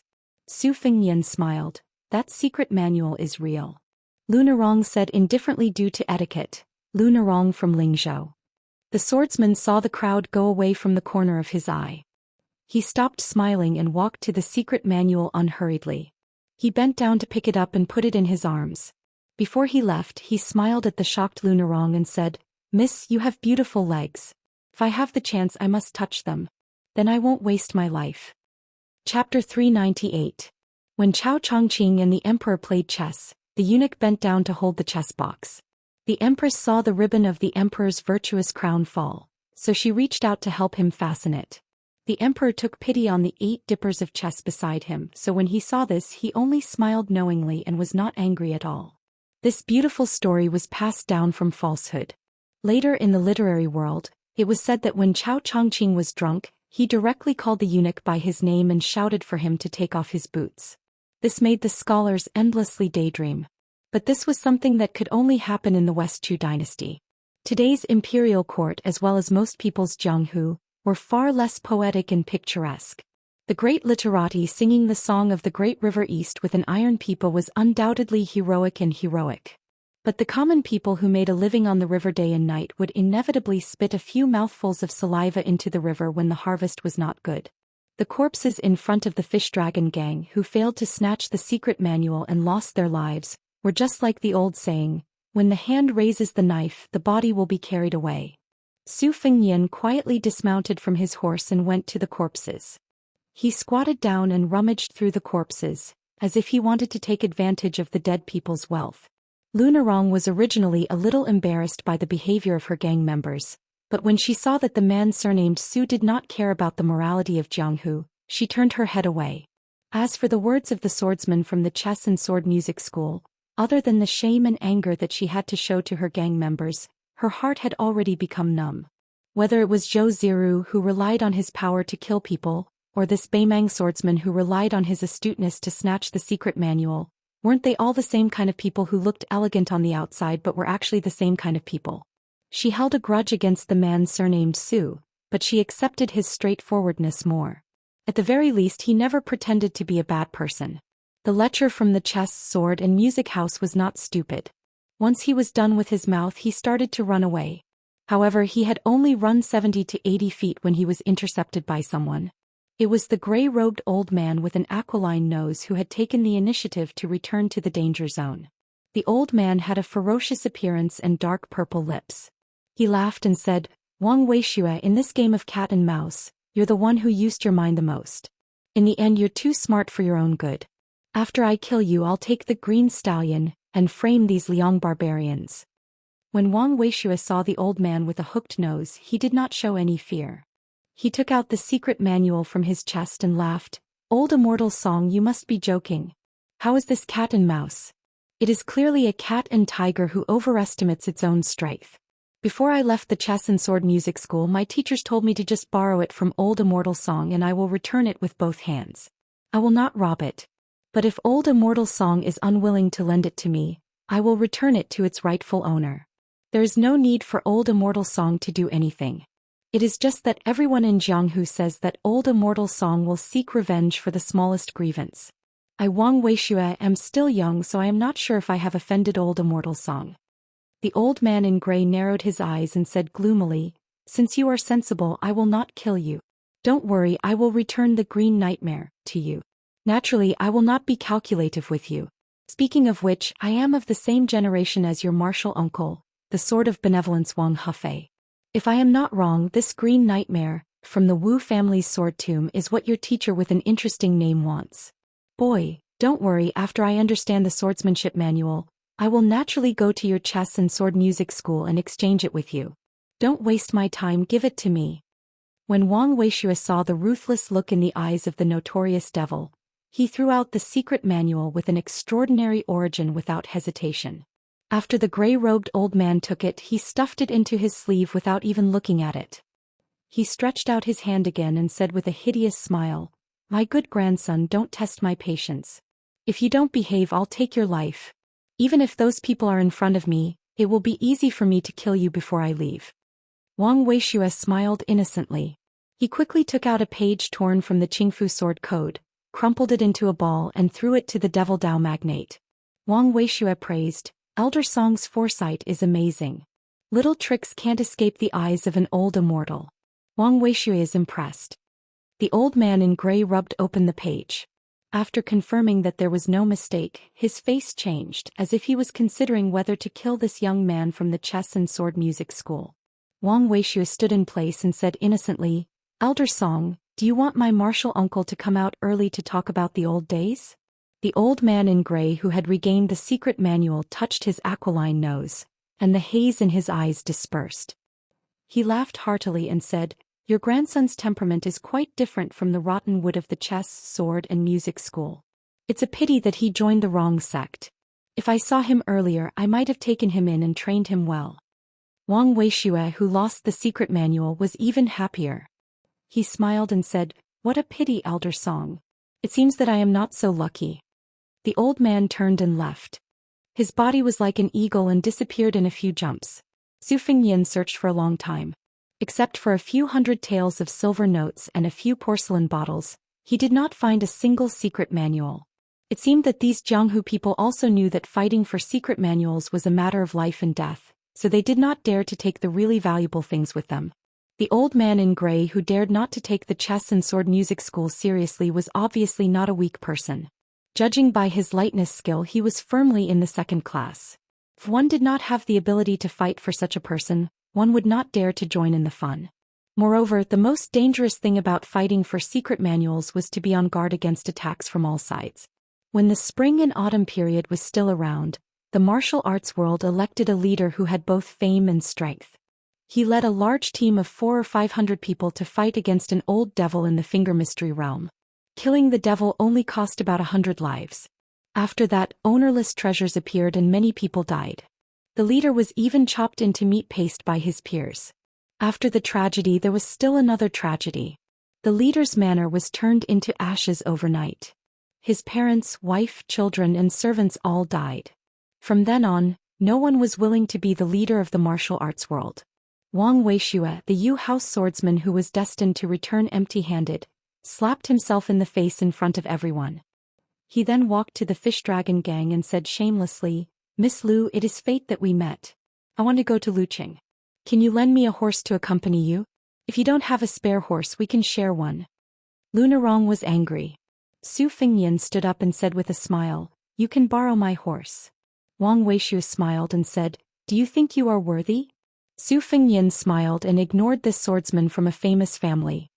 He said to Lu Narong, "I will go after that old man and see if I can find a master." The Fish Dragon gang looked at each other. This Su guy's face and courage were not inferior to that bastard Wang Weishue's at all. Chapter 399. After Su Fengyan finished speaking, he slowly walked towards the direction that the gray-clothed old man had escaped to. Gong Sun Yang, who was sitting in the carriage, looked at the back of this person and sighed. He then saw the handsome student from the chess and sword music school get on the horse after some hesitation and stick to Lu Narong's side. On the contrary, Gong Sun Yang's expression was calm. Su Fengyan passed a hillside that blocked his view. Just as he was about to rush forward, he saw the gray-clothed old man holding a small flying ant between his two fingers. The little thing appeared in the blink of an eye and disappeared in the blink of an eye. It was clearly a southern barbarian venomous insect. Seeing Su Fengyan's figure, the old man with a hooked nose crushed the small insect and sneered, "Kid playing with 2 ant-venomous insects in front of your grandfather, what a joke." Another flying ant appeared in front of Su Fengyan's eyes. He fell to the ground and struggled for a while before dying. When he was tracking Xiaochong, he also relied on this venomous insect from Shuxiu. At this moment he looked at the gray-clothed old man and cupped his fist with a smile. "I've heard of the Wu family's sword tomb's green grass sword embryo nurturing secret technique. It's very mysterious, so I wanted to borrow it from you. It'll only take a cup of tea's time and I'll return it after reading it. If there's any disrespect, please forgive me." After the gray-clothed old man crushed the venomous insect, he was still rubbing his fingers. After hearing Su Fengyan's words, he exclaimed in surprise, "Kid, you have a photographic memory? How's your qigong? If it's passable, I don't mind taking you in as a slave. In the future we can sneak into the forbidden areas of Jianghu and find suitable secret manuals for you to memorize. This will save this old man a lot of trouble." Su Fengyan smiled bitterly. "You want to take Wang Weishui as your disciple, but why am I a slave?" The old man was straightforward.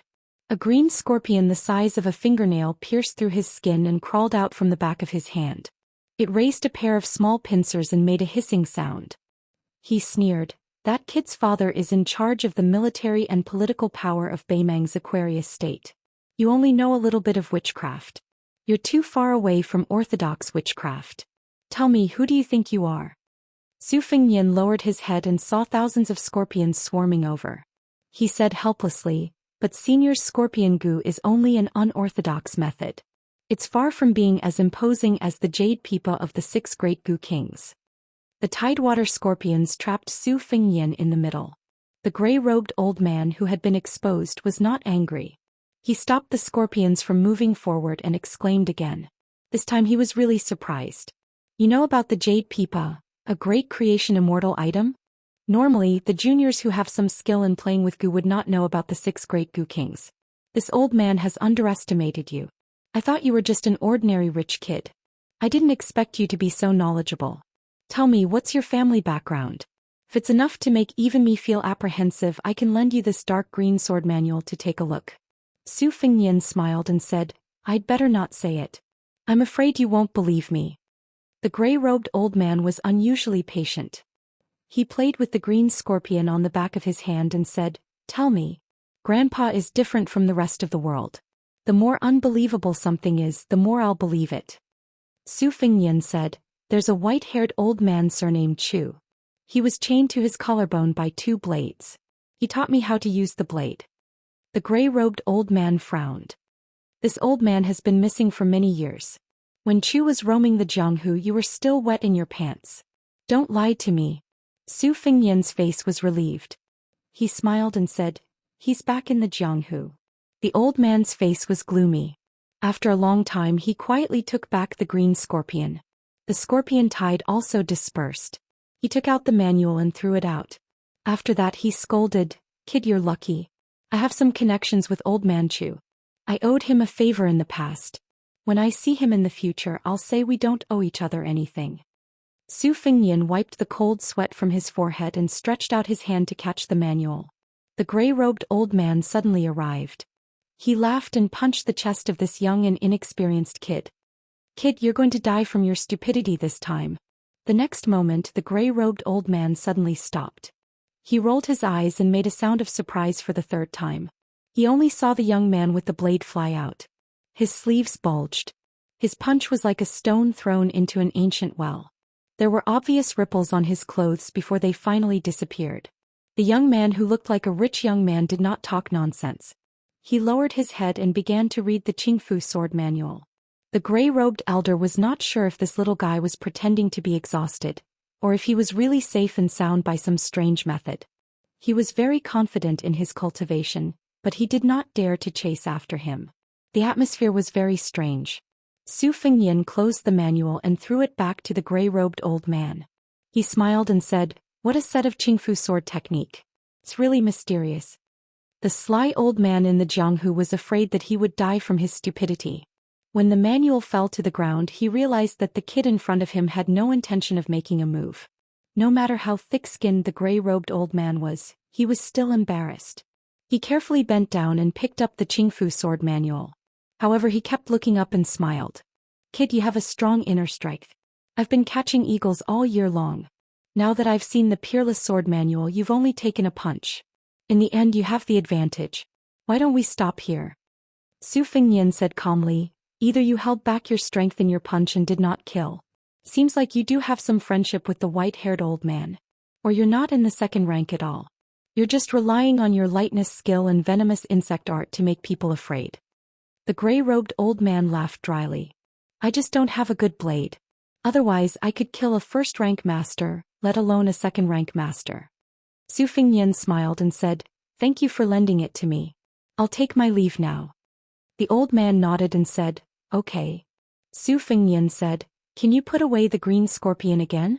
It's always going in and out of the back of my hand. You've lost a lot of blood. The gray-robed old man smiled and wiped the blood on the back of his hand. He put the scorpion back into his body again. Su Fengnian said, you can leave first. I won't send you off. The old man smiled kindly and said, you can leave first. This old man has been running day and night for a few days. He's a little tired. He needs to rest. You can leave first. This is etiquette. It's fine, it's fine. You can leave first. Senior, the scorpion crawled out again. It's being naughty again. Kid, don't take it to heart. It's not this old man's idea. If you don't leave, I won't leave. Kid, you're too pretentious. Since we're all in the Jianghu, we're all good men of the Jianghu. There's no need to pay attention to seniority and etiquette. The old man and the young man exchanged pleasantries tirelessly. In the end, the gray-robed old man sat on the ground. He glared at the young man who still had not drawn his blade. He was finally about to curse. Su Fengnian smiled and bowed. He said, I'm really leaving this time. Looking up and staring at the slender figure, the gray-robed old man resisted the urge to sneak up on him. He slowly got up and patted his butt. He muttered, Wang Weishue from the chess and sword music school is one thing, but this kid is not easy to deal with. There's no way I can survive in the Jianghu. Those who have read my Weibo will know how misfortunate this chapter is. Chapter 400. After Su Fengnian caught up with the fish dragon gang, the handsome young man from the chess and sword music school, who was quite good-looking when he was silent, rode on his horse carelessly, without any awareness that he was a turtle dove occupying a magpie's nest. Su Fengnian did not care about this young man whose identity was revealed by the aquiline-nosed old man. He walked on the yellow sand road with Wang Dashi. Not long after, those Jianghu men who had been blindly chasing after the secret manuals saw that Wang Weishue did not keep up with them. After thinking for a while, they regretted it and turned around to run wildly. Even the 6 swordsmen from the chess and sword music school caught up with them. After looking at each other, they could see the worry in each other's eyes. The corpse was still there. Seeing that there was indeed an ancient book with the cover of the Legend of Gongyang on the ground, one of them picked it up and flipped through it, jumping and cursing as he tore it into pieces. Seeing that they could not escape the end of the chase, the rest of them immediately scattered like birds and beasts. The 6 swordsmen from the chess and sword music school were even more puzzled. Could it be that Wang Weishue guessed wrong? Then why didn't this junior brother who was highly regarded by the sect follow them? Confused, the 6 swordsmen ran along the road. After catching up with the fish dragon gang, they did not know whether to laugh or cry when they saw Wang Weishue, who was riding a horse and sticking to the Bailiang girl. The eldest son of the Wang family in the Aquarius prefecture was really hard to change his habits. In the music house, he was also frivolous and liked to flirt with his senior and junior sisters. He even did not let a female martial ant go. If he had not been stabbed several times, he would not have given up. This time, the sect was determined to catch the demon who had the Qingfu sword code. The 7 of them were just the weakest force. The 6 martial uncles, namely Wang Weishue's master Wu Miaozai and martial uncle Huang, who was skilled in both sword and man, were the main force. However, the demon's whereabouts were uncertain and they were the first to encounter him. At this time, an unparalleled net had been cast at the border. It was just a matter of who could catch the big fish first. Wang Weishue pulled the reins and stopped. In front of his senior and junior brothers, he did not have the air of a disciple. After getting off the horse, Wang Weishue said, "The secret manual is real, but the demon is really slippery." He actually turned back. I could only obediently hand it over. Originally I had secretly torn a page to use as bait, but he saw through it. The 6 swordsmen of the music house did not suspect that Wang Weixue had embezzled it. It was not that they were so open-minded, but they all knew Wang Weixue's identity. He entered the chess and sword music school not because he was greedy for the peerless martial arts. It was just that Wang Weixue was already famous in the chess world at a young age. Unfortunately, he rarely met a match and came to the music house to find people to play chess with when he was bored. When it came to swordsmanship, he was always inexperienced. Even his master felt sorry for his talent in swordsmanship. In the distance, firecrackers sounded in the air. It was not uncommon to use firecrackers to send messages. However, the chess and sword music school's firecrackers were definitely unique in Beimang. There was no need for his senior and junior brothers to remind him.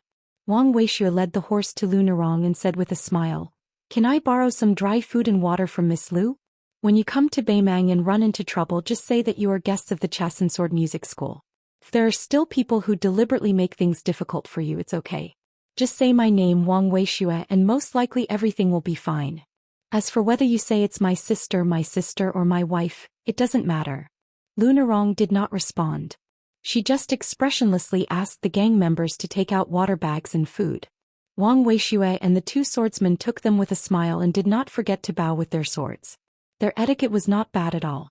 They did not look down on the Fish Dragon gang because of their superior sect, nor did they take things as they pleased. Not only was Lu Nerong surprised, but the members of the Fish Dragon gang were also full of smiles. They felt that they had gained a lot of face. Although they were in Lingzhou Beiliang, they had also heard of the chess and sword music school. It was one of the top 5 sects in Beimang.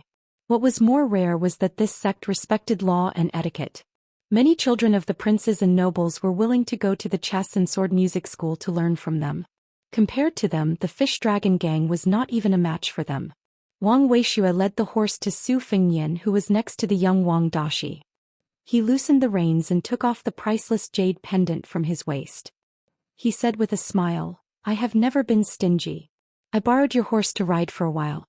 This snake wall is a reward for you. Don't pawn it or wear it casually. The shop can't afford the price, and it is easy for people to be greedy at the sight of money. Do you know what it means when an ordinary man has a jade pendant?" Su Fengnian gently took the jade pendant that was cold to the touch. He smiled and did not say anything. When Wang Weixue brushed past him, he said softly, "The knife is not bad." When the chess and sword music school was far away, Lu Nerong waved her whip heavily. Only then did the Fish Dragon gang wake up. Some of the gang members who were qualified to ride horses regretted that they did not ride a horse at that time. Snakewall, just from the name one could tell how precious this jade pendant was. Other than the Beimang royal family who could wear dragon and phoenix jade ornaments, snakes became the first choice of high-ranking officials and dignitaries. They were not fools. Just now, when the romantic swordsman and Miss Lu talked about their school and family background, it was chess and sword music school first and Wang Weixue second. This snake wall might be worth dozens or hundreds of gold coins. How much money did the Fish Dragon gang earn after traveling thousands of miles? But that guy surnamed Su still pretended to be calm. Who wouldn't want to go up and slap him? Su Fengnian looked down at the jade pendant. It was the 6th snake wall. According to the law, it was an ornament that only officials of the 3rd rank and above could wear. This Wang Weixue was indeed the son of a first-rank official in Beimang. It was almost on par with the Xianbei jade buckle worn by the woman with the mink forehead. Su Fengnian couldn't help laughing. This guy had his own style when he was young. But if they really wanted to compare family backgrounds, who was worthy and who was not? Seeing that the guy surnamed Su was finally happy, the members of the Fish Dragon gang who peeped at him from time to time sneered. "You brat, you took advantage of Miss Lu's horse to look ahead to reveal your fox tail. How shameless." The simple-minded Wang Dashi didn't think so. He just asked curiously, "Young Master Su, does Wang Weixue have a strong background? Why did he give out a snake wall as if he had a mountain of gold and silver at home?" Su Fengnian put away the jade pendant and smiled. "Almost." The teenager clicked his tongue. Su Fengnian suddenly asked, "Have you ridden a horse before?" The teenager who was trotting under the horse shook his head and said, "How could I? When I was young, I went to the lantern market and was trampled by a horse. Since then, I've been afraid of horses. Even if you let me ride, I wouldn't dare." The descendants of Beiliang officials and rich people, who didn't wear fancy clothes and ride horses in the market. If they didn't do it, they would be embarrassed to call themselves rich. Zhou Xian frowned.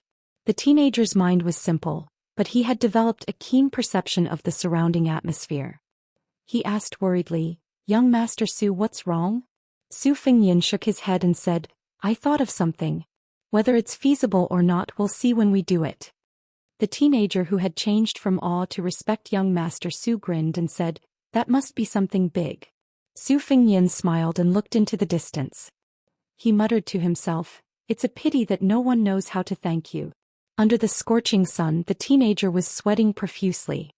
He panted and said, "Young Master Su, I heard that the chess and sword music school has a very high status among the Beimang barbarians. The disciples are very good at chess, sword, and music. Even if someone from an ordinary family enters, they will come out looking like a young master from a big family." Su Fengyan teased, "Are you jealous?" The teenager quickly waved his hand and said, "No matter how good it is, it's still a school of the Beimang barbarians. I won't enter even if you beg me." Su Fengyan clicked his tongue and said, "What a boastful tone." The teenager, who was out of breath, said bitterly, "Young Master Su, I can't talk anymore. If I do, I won't be able to run anymore." Su Fengyan nodded. He began to use his memory to search for information about Wuxia and the chess and sword music school. The number of provinces in Beimang was far less than that of the Liang dynasty, which had unified the spring and autumn period. There were only 8 provinces. The names of the provinces that had been passed down for hundreds of years had all been changed by the Empress of Beimang. They were Gusai Long Yu Dong Jinshi River Jinchan Yu Toad Baoping Juzi. Wuxia's old man should be the governor of Baoping province. He was an important official with real power in Beimang who completely controlled the province. Beimang had never divided the governor's authority, unlike the current Liang dynasty, where the governor and administrator kept each other in check. Therefore, if one became the governor of Beimang without any authority, one would only be laughed at. However, this kind of situation rarely happened. Those who could become the overlord of a province were all officials with great talent and bold vision. The Empress of Beimang had never denied her trust in these 8 officials. She spoke bluntly, far more than those children in the palace who were not familiar with her. Currently, of the 8 governors of Beimang, only one was from the royal family, and it was from Juzi, which was ranked at the bottom.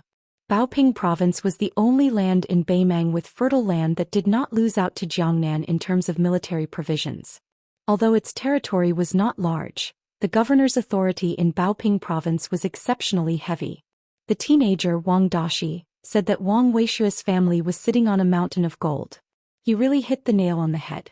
Therefore, Snake Climbing Wall, which was worth hundreds of gold, was a drop in the ocean for the governor of Baoping province. Beimang's Jianghu was similar to its small number of provinces. It was far from the Liang dynasty, where hundreds of schools contended with each other. The connections and resources were mostly monopolized by the 30 or so big sections. The rest of the gangs were just struggling at death's door, stretching their necks to ask for some leftovers. Chapter 401. It was not easy for the chess and sword music school to be one of the top 3 schools among these behemoths. There were many talented people in the Yu House, and every head of the Yu House was a brilliant genius. There was almost nothing that they did not know, and they would often become the imperial tutors of the Beimang officials. Their status was even more respected than the head of ceremonies. The most interesting thing about the House of Chess, Sword, and Music was that no matter how many mouths it could feed, it would take in disciples based on the number of CI names in the world. Right now, there were 612 CI names in the world, which meant that the House of Chess, Sword, and Music currently had a maximum of 612 people. Only if a great literary figure created a new CI name and had a famous piece passed down would the House of Chess, Sword, and Music be able to add another person. However, the Yu House had already abandoned the use of CI names 64 times, and there were still a considerable number of CI names that would not be used easily. As long as no suitable person appeared to take the title, it would be left empty. Taking everything into account, the Chess and Sword Music School currently had no more than 500 people. It was no wonder that the children of the Beimang nobles who were as numerous as carps crossing the river wanted to enter this school as if they were possessed. Hong Jingyan, who was ranked 7th in the Wushu rankings for the first time, was from the Chess and Sword Music School. His CI name was Gung Lizi. This CI name was originally not that special in the Yu House, only ranked 4th in the middle. However, it was believed that after Hong Jingyan appeared, Geng Lizi would become the most popular CI name in the Yu house. If the next CI name was not a great talent who did not lose to Hong Jingyan, there would be no way for them to take the title. Su Fengyin counted on his fingers. There are 5 first-class CI names, and they have been passed down for hundreds of years without any changes. For the 2-word CI name, Han Gu takes first place. For the 3-word CI name, the Command of Peace and Sword Aura are tied. For the 4-word CI name, the Divinator Slow takes first place, and there is also a bronze figure to Lu Pan. In the past, the Prefect of Peace had always been the Great Prefect, and the Prefect of Sword Qi had always been the Prefect of the Sword Prefecture. The prefects of the Chess Prefecture and the Yu Prefecture had no particular requirements when it came to their names. However, the previous and current Taiping decrees were not able to become the Emperor's preceptor. The reason was that after the Empress of Beimang ascended the throne, she once reprimanded the Taiping decrees to his face. Since ancient times, the sacrificial rites were arranged according to heaven and earth, the monarch, the parents, and the teacher. The lonely one had no parents to kneel and worship. If you think you can stand shoulder to shoulder with heaven and earth, then you can become the Emperor's preceptor. These words were indeed spoken by an emperor. It sounded very domineering. However, the imperial decree of peace did not become the imperial preceptor, and the current Han Gu became the crown princess. It could be considered a slap in the face and a date. Beimang's own top-notch master, Broken Spear Wang Mao, ranked 4th in the Liyang dynasty, belongs to the 4 pillars of Jianghu, far more than the chess and sword music school. However, the school closest to the Beimang Palace is still the chess and sword music school. Beimang borrowed the strength of the young leader of Wudong Mountain in the south and Li Chuangong's sword that broke 2,600 armor to create a new ranking that included masters from 2 dynasties. However, because one of them was killed and the other was seriously injured, they did not make it onto the ranking. They were suspected of burning the bridge after crossing the river. The Liyang dynasty had always complained about the ranking of their own dynasty, but this time, most of them were convinced by the ranking made by Beimang barbarians. The first place was Wang Xianji from Wu City, the second place was Tuoba, the undisputed number 1 in Beimang's army, and the third place was Dong Tai, the peach blossom sword god. Next was Hong Jingyan, who had been dormant in the chess and sword music school for 20 years and finally made a name for himself. Chao Chongqing, who had entered the imperial palace 3 times like passing through the corridors.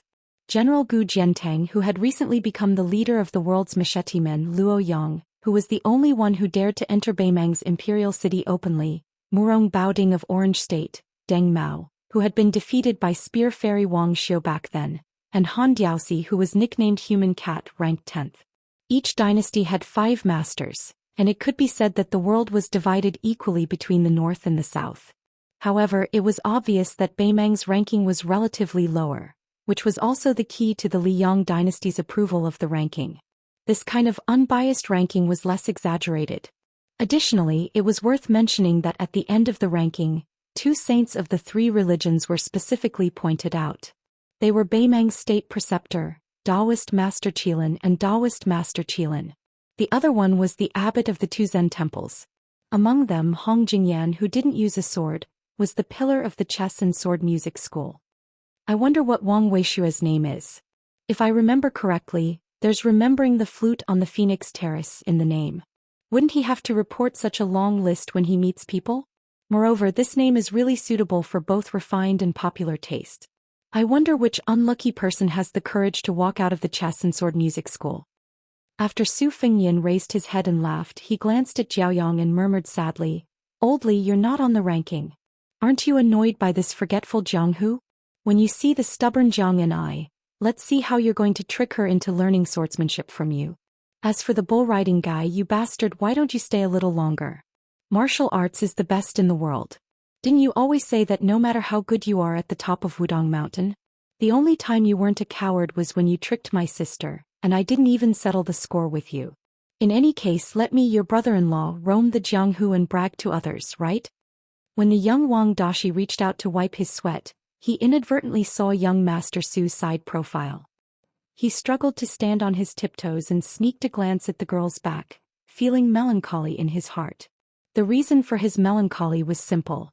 He wasn't even as tall as her. Chapter 402. His Royal Highness might not be an expert in the art of war, but he was definitely not a layman. Looking at Yanhuiguan Pass, which had been abandoned on the chessboard of the war between the two dynasties, he felt incredible. Not only did it not have the desolation of a declining city wall, but it was even more majestic than the mark on an old map in the prince's mansion. He roughly calculated from a distance. It was obvious that the square city had been rebuilt. The city had expanded from 6 to 9 miles. The city walls were made of rammed earth and bricks. There were battlements outside the city, and there were countless horse-stopping walls covered with bricks. Even the commanding platform had been erected. It looked like a miniature fishing platform. Su Fengnian, who did not intend to enter the city, immediately recommended himself after looking at the city wall of Yanhuiguan Pass from afar. He followed Lu Narong, Gong Sunyang, and the 3 young men from the Fish Dragon gang into the city. Since there were no city guards, there was no need for any guide. Su Fengnian walked into the city and subconsciously narrowed his eyes.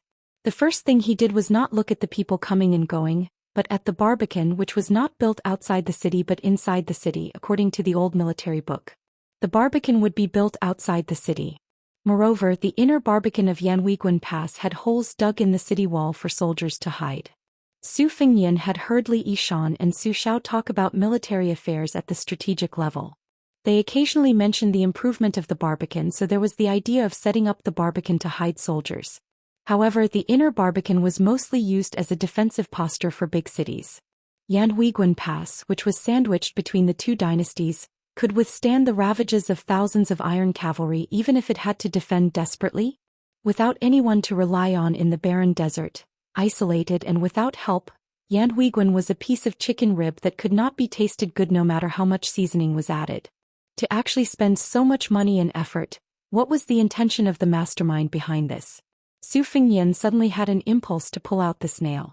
Gong Sunyang, who had been exiled in Beimang when he was a teenager, showed a strong sense of nostalgia. Gong Sunyang took 2 steps forward, as if he was taking the initiative to collide with 2 children at the same time. The 2 children, who looked 6 or 7 years old but were actually 3 or 4 years older, did not fall. They slid past Gong Sunyang like swimming fish. Seeing Lu Narong's surprise, Gong Sunyang chuckled and said, "It's just a few taels of silver. This is called paying respect to a stake in the mountains at the border. It's a common thing. If you don't pay, these children have a lot of local gangsters behind them, which is tantamount to slapping them in the face. You can't avoid being blackmailed by a large group of people. But you can't pay too much. Few fools carry too much money when they go out. Once you become a fat sheep to be slaughtered, it will be more troublesome."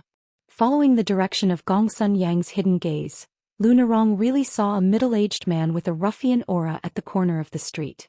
He took the money bag from a child and weighed it in his hand. When he met Lu Narong's eyes, the face of the man with the hideous tattoos on his arm didn't change at all. Instead, he impatiently gestured for her to get lost. Lu Narong did not know whether to laugh or cry. She whispered to Gong Sunyang, "In Yanhuiguan Pass, are all thieves so bold?" Gong Sunyang, who was limping, smiled and said, "Here officials and soldiers are all rats crossing the street. Thieves and bandits are the bosses." Gong Sunyang hesitated and said, "Miss, we can't stay here for long. Last time at Tuma Pass, the old man thought he was going to die. He did not want the horn bow that had accompanied him for most of his life to be drawn, so he broke the bowstring himself. The bowstring is specially made and the material can only be found at the border. The shop is not easy to find." Lu Narong nodded and said, "It's not a problem. Uncle Gongsun can go find the string. Let's arrange to meet at the city gate in 2 hours. Is that okay?" Gong Sunyang thought for a moment and said, "Miss, remember not to enter the shops with little business. Most of these shops have big backers to be able to take root in Yanhuiguan Pass. They make a lot of money and are not easy to deal with. Also, buying things in a place like Yanhuiguan was naturally a lot more expensive than buying things in other places. This money should not be distressed. The more you haggled, the more those shrewd merchants would sell things at a higher price. They would not feel any pain even if they shouted the price to the heavens.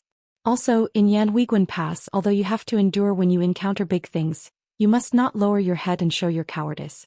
At the border, where people rely on their fists to make a living, it is easy to attract flies that bully the weak and fear the strong. These people have noses better than dogs and eyes sharper than eagles." Lu Narong remembered all of this in her heart. Before Gong Sunyang left, he added, "If you don't see me in 2 hours, don't wait." Lunarong was just about to speak, but Gong Sunyang waved his hand and left without saying a word. After hearing the warning, the young men of the fish dragon gang, who were not afraid of tigers, immediately shrank back, which made Lunarong angry. Only Su Fengyan stood beside her calmly. He had the potential to attract flies, which had attracted the interest of the woman with the mink forehead, and also the ability to frighten some snakes and rats.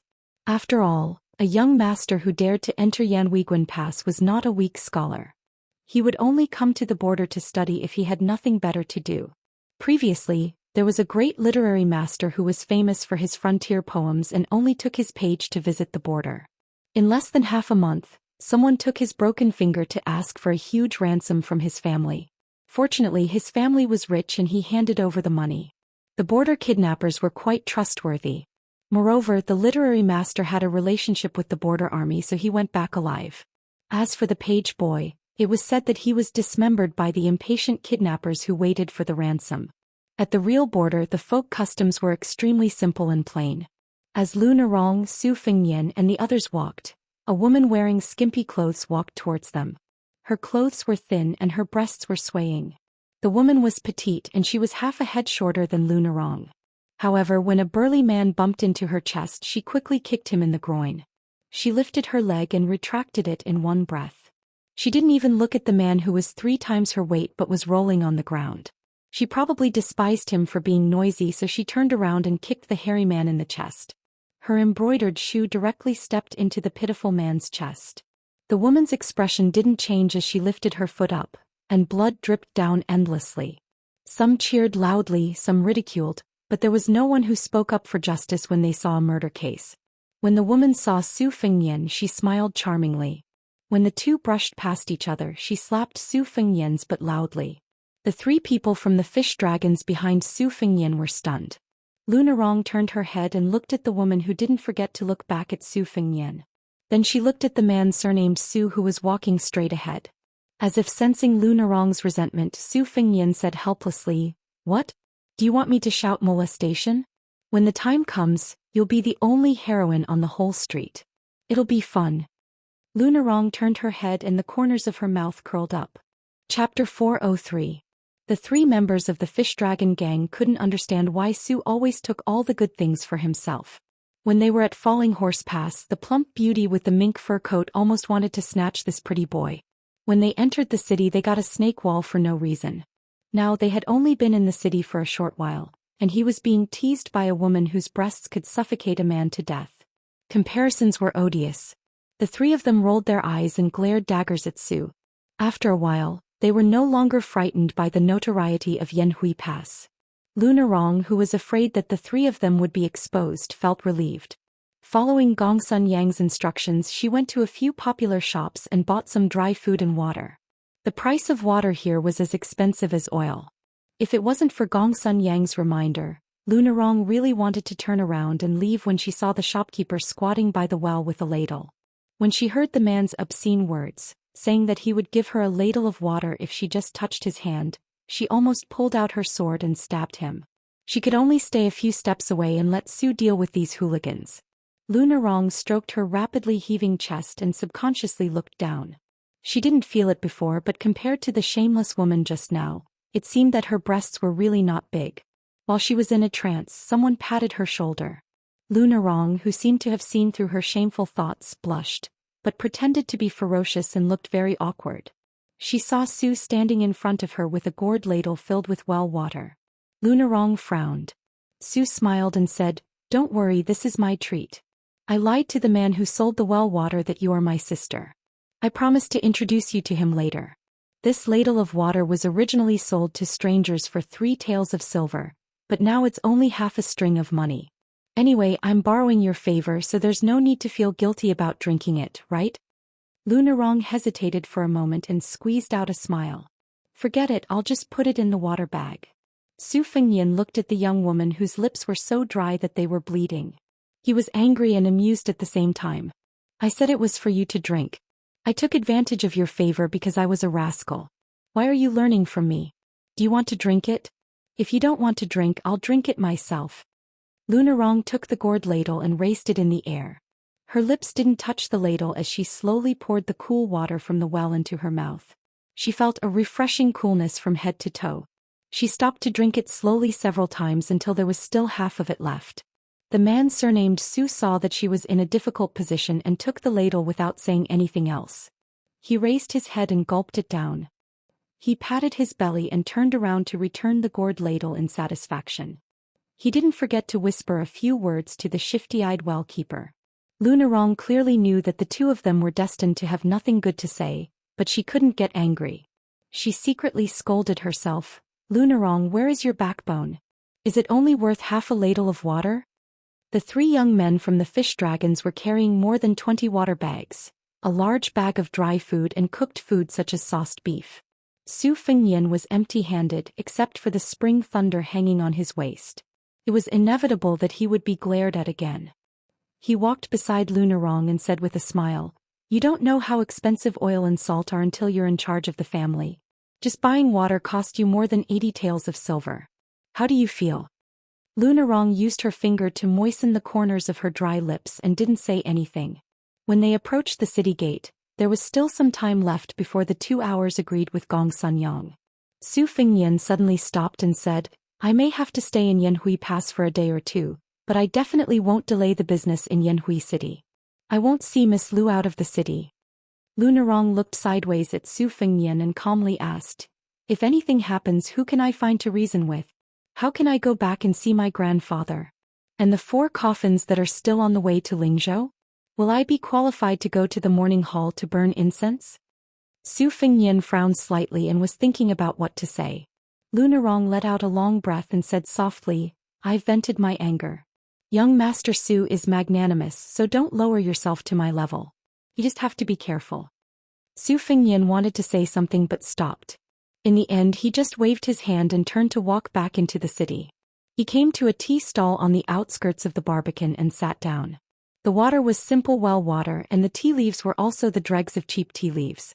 It was not an exaggeration for a familiar face in Yanhui Pass to pay for water, especially for the residents who had taken root. Drinking well water did not cost much, but a bowl of tea would cost half a dozen coins. In the end, it did not matter if the tea was good or bad. To be able to travel thousands of li from Jiangnan or Shishu to Yanhui Pass on the Tea Horse Ancient Road, even if it was tea dregs that could not be placed in a banquet in the south of the Liang dynasty, it was not cheap. Su Fengyan originally had around 300 taels of silver on him. Later he took advantage of the burning house and plundered around 200 taels of silver in banknotes. He could still afford to drink a few bowls of tea. He quietly waited for the boiling tea to warm up and took a sip. Looking at the barbican that did not fit into the military system of the 2 dynasties, Su Fengyan's brows were gloomy. Along the way he even squatted in a corner for half a day. He noticed that the drainage troughs made of bricks on the inner walls were meticulously built. They were built like this and they were maintained like this. Slowly retracting his gaze, Su Fengyan prepared to walk around the city 2 more times later. Besides, after arriving at this quiet Yanhuiguan Pass where the frost-heavy drum was, if he continued to head north he would truly arrive at Beimang. The owner of the tavern was a middle-aged man. Looking at Su Fengyan's appearance, he did not seem to be lacking in money, so he shamelessly mentioned how authentic his braised beef was. Su Fengyan agreed with a smile. As the sun set in the west, wild geese from the south flew overhead. A plate of steaming roast meat was placed on the table. Su Fengyan picked up a piece with his chopsticks. Unsurprisingly, it was wild beef from the local area.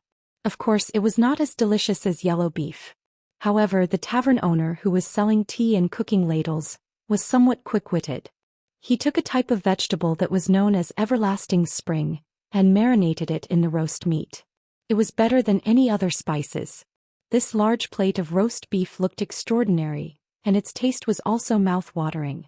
Su Fengyan simply asked the tavern owner to replace the tea with wine, and then asked him to go to the stall next door that sold pancakes to buy 2 large pieces. This meal was very comfortable. Su Fengyan raised his head and saw a travel-worn old scholar. He was short and carried a large bamboo bookcase that was seriously disproportionate to his body size. His figure could be considered vigorous. When he smelled the aroma of the wine, pancakes and beef, his appetite was aroused. He sat down heavily, took off the bookcase and casually placed it at his feet. He rubbed his shoulders and waved to the tavern owner saying, "Please give me the same meal as this young master." The tavern owner's ability to judge people was already practiced to the point of perfection. Although he was unhappy, he did not move his feet, which could be considered as saving the old scholar's face by not directly asking if he had brought enough money. The old scholar did not mind. He took out a cotton money pouch, dipped his finger in his saliva and took out some silver and copper coins. He divided them into 2 piles and pushed one pile toward the tavern owner. The latter made mistakes when judging people, but when it came to money his eyes were sharp and golden. He wiped the money on the table and put the silver and copper coins into his sleeves. His face was full of smiles, and he hurriedly took out some wine and shouted for the stall next door to bring 2 pancakes over, saying that he owed the tavern owner money first. Then he busied himself with the braised beef. Not long after, he brought the same dish of everlasting spring beef to the old scholar. The white-haired old scholar patted the dust on his sleeves, raising a lot of dust. He held the pancake in one hand and the chopsticks in the other. The bowl of wine was placed in front of him so that he could drink it if he lowered his head. He ate the pancake with the wine and meat. He was already very busy, but the old scholar was still unwilling to stop. He said that the beef nourished qi and blood and was beneficial to the qi disc. He also said that the everlasting spring beef could clear the eyes and remove annoyances, detoxify and clear away heat. He chattered non-stop, but the pedantic old scholar ate very slowly. The customers at the nearby tables were already envious of the old man eating heartily. They could not stand his chatter, so they threw their money and left. This made the tavern owner, who could not wait for the customers to leave, very happy. No matter how much Su Fengyin chewed and swallowed, he still put down his chopsticks after he finished eating. He asked the owner of the tea house, "Is there a shop in the city that makes bows? It's best if it's an old shop." Yan Weiguan was only so big, and the owner of the tea house had lived here for 5 or 6 years. He could walk down with his eyes closed. He rewarded himself with half a bowl of wine and replied with a smile, "There is, why not? It's just 2 streets away." The old man's surname is Zhang and the bao is long. He casually takes out a bao embryo from his shop and can make people jealous. It has been passed down from generation to generation, and the craftsmanship has been passed down for more than 10 generations. I heard that he used to be the royal craftsman of Dongyue and Shishu. Old Zhang came to our Yan Weiguan early. His daughter-in-law is a local and his grandson was born here. Can young master draw a bao? But I'll say the ugly words first. Old Zhang has a strange temper. There's a 2-stone bao hanging in front of the shop. If you can't draw it properly, you won't be allowed to enter. If young master's arm strength is average, don't go and ask for humiliation. Su Fengyin said, "Oh, a 2-stone bao. I can't draw it properly." Su Fengyin regretfully asked, "Is there a shop where I can buy a bao embryo without drawing it? I can't afford a bao that's too good." Seeing that the old man was still talking endlessly, Su Fengyin couldn't help but laugh and say, "Old mister, bend over and see if your bag of books has fallen." The old scholar didn't respond to this teasing and was still immersed in his own world. Su Fengyin paid the exact same amount of money and got up to leave. Just now, when he saw that the scholar had split the money in half, Su Fengyin had been calculating what price the owner would call out while eating. After calculating, a pot of coarse and strong swallowtail wine, a plate of everlasting spring braised pork, and even the premium price of the bowl of tea dregs after walking on the tea horse ancient road were all included. In addition to Yan Weiguan's efforts to rip off unfamiliar faces, he found that the old man was not only a chatterbox who liked to drop his bag of books, but also an old scholar who was good at calculating. Chapter 404. The tea house owner was chewing on a piece of broken silver. When he saw the teeth marks on the silver, a smile bloomed on his face. In the past, when he sold tea, the profit was as thin as paper. Most of the time he sold to neighbors who knew him well, so he couldn't bear to be ruthless. Today he had earned a lot of silver from 2 plates of meat and 2 pots of wine. When he went back home in the evening, he would claim credit for it with his wife. Perhaps his wife, who looked coarse but had a huge butt, would do some work. He would ask her to sit on top of him obediently and grind the 2 plump pieces of meat on the millstone. Usually when he had sex, this woman would just lie there with her arms and legs spread out. He finally felt some pleasure, but suddenly heard her thunder-like snoring, which was extremely depressing. It was said that blessings never come in pairs. Today God opened his eyes. A young master with a saber with a mixed accent had just left, and before the old Confucian scholar had left, a large group of men and women with noble auras had arrived. There were 7 or 8 of them. One of them, a woman with a sword, was so beautiful that the tea house owner's eyes almost popped out. The tea house owner could be considered a remnant of the southern Tang dynasty. His whole family had fled to this stepmother's Yan. His father had long passed away with hatred, so he had long forgotten about the family sacrifice. Most of the time when he burned incense, he absent-mindedly said a few trivial words to bless his business and was too lazy to mention anything about the spring and autumn period or southern Tang dynasty. It had been many years since he had thought about the lotus pond under the humid climate in the south. When the sky was clear after the rain, there was a green lotus standing tall and graceful. The woman in front of him really made people feel ashamed of their inferiority, so he couldn't even have any evil thoughts about her. In Yan there were all kinds of people coming and going. It was the first time for him to see such a stunning beauty. The tea house owner, who was in a good mood, shouted enthusiastically. When he heard that an elegant middle-aged swordsman in yellow only asked for 8 bowls of tea, he didn't mind. He was a feast for the eyes. If he could get a closer look at the woman, who was about 24 or 25 years old, he didn't mind at all. Traveling beyond the Great Wall, no matter how good the foundation of a beauty was, her charm would be reduced by half by the yellow sand and the scorching sun. How could she be as moist as the one in front of him, who could make him feel refreshed just by looking at her? His master, Wu Miaozai, was the yellow-clothed swordsman who had asked to buy the tea. Wang Weishui had a wide range of friends in the sect and was already familiar with the people in the room. This was especially true for martial uncle Huang, who was as beautiful as a green lotus. Back then, the latter was annoyed by Wang Weishui's pestering and made Wang Weishui bedridden for half a year with just 3 strikes of his sword. This incident had caused a huge commotion. The martial uncle Huang was a direct disciple of the chess manor, while the woman with the surname Huang, who came from a poor family, was a popular candidate to be the next mansion master of the sword manor. Originally, the sword manor intended to ground her for half a year so that everyone would have a way out. However, the martial uncle Wang Yong personally wrote a letter of apology to the woman. After that, Wang Weishui jumped out of bed and didn't hold a grudge. Instead, his relationship with martial uncle Huang had improved slightly. Wang Weishui, who was known for his extravagance, didn't speak to his master. Instead, he looked at a muscular woman with dark skin and said with a smile, "Martial Uncle Iju, my master is stingy and stingy. Why don't we order a portion of braised beef and make them drool?" The woman had a coarse appearance to begin with. Next to the woman in a green dress and embroidered shoes, who had her hair tied up with a red sandalwood hairpin, she looked even uglier. Furthermore, the name Iju sounded like sarcasm. Fortunately, the dark-skinned woman's breadth of mind wasn't inferior to men.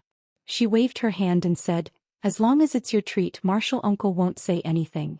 Wu Miaozai laughed heartily and said, "Don't worry about scarcity, but worry about uneven distribution. You're a disciple who favors outsiders. We won't make you poor. Other than your martial uncle Huang, treat each of us to a plate of braised beef. Boss, is there enough beef?" The tea house owner didn't give these fat sheep a chance to go back on their word. He ran to the back to chop the beef and shouted as he ran, "There's enough." Wang Weishui glanced at the old scholar sitting in the corner. He retracted his gaze and said softly, "I spent money to buy information at Yanmen Pass. The Bailiang people who came from Tumbling Horse Pass are all from the Fish Dragon Gang in Lingzhou. They're a small gang with at most 200 to 300 people. The gang leader's surname is Lu. The one who led the way this time, Lu Narong, is the granddaughter of the gang leader. There's nothing suspicious about this group of people. They definitely don't know old Gu Tu. However, there's a young man with a saber in the Fish Dragon Gang. He's a little strange. According to the senior brothers, after they came back, they saw a genuine legend of Gong Yang on the ground. At that time, what I saw was old Gu Tu escaping with the Qingfu sword cannon on the cover of the Legend of Gong Yang. The man with the saber chased after him and said that he wanted to acknowledge a master. After that, he said that he didn't know what happened. I deliberately threw a piece of snake wall to this guy. I hope that more people will talk and make this guy reveal himself. The yellow-clothed Wu Miaozai had an elegant appearance. He was a man with a beautiful beard. When a man reached 40 years old, as long as he had a temperament, he would be a real flower. Mature women were more picky than little girls. This was the only thing that they liked. He twirled his beard with 2 fingers and said with a smile, "A shrimp crossing the river can't even take care of himself. We don't need to be distracted. This Qingfu sword cannon, from the Wu family's sword tomb, is extremely precious." However, what makes our chess and sword music school even more curious is that other than this top-notch sword writing classic, there are 3 or 4 other secret manuals that entered the border at almost the same time. If the mastermind wants to do this, it will be interesting. Westlake Shitty, what do you think? The man who was as thin as a monkey but dressed in luxurious brocade clothes looked completely different from Wu Miaozai.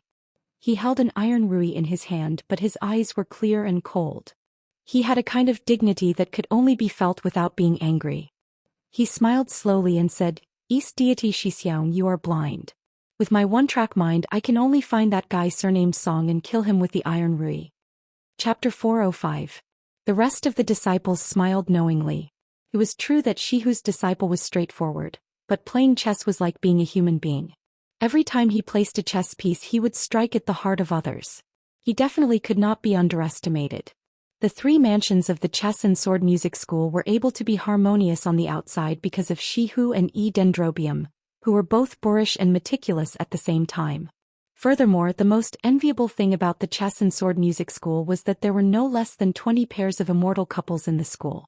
They either lived in seclusion in the manor and practiced their swordsmanship all year round, or they walked the pugilistic world hand in hand. They helped each other in times of need, but they did not forget each other in the pugilistic world. To the chess and sword music school, a Qingfu sword code was not a big deal. It was also not something that they would beat their chest and stamp their feet if they could not find it. Otherwise, they would not have only sent Wu Miaozai's generation of elites out of the manor. Instead, they deliberately let Wang Weixue and the rest of the juniors come to the border to gain experience. To read thousands of books and travel thousands of miles, in addition to the chess and sword music school's unique million chess pieces, was the school's purpose. Wu Miaozai alone might not be able to subdue old Gu of the Devil Path, but together with the other 2 disciples, it was enough to trap him to death. Therefore, if an elder of a higher generation in the manor came out, such as Wu Miaozai's master Yi Shanlu, whose name was Fisherman's Father, his swordsmanship was as decisive as the wind of chess.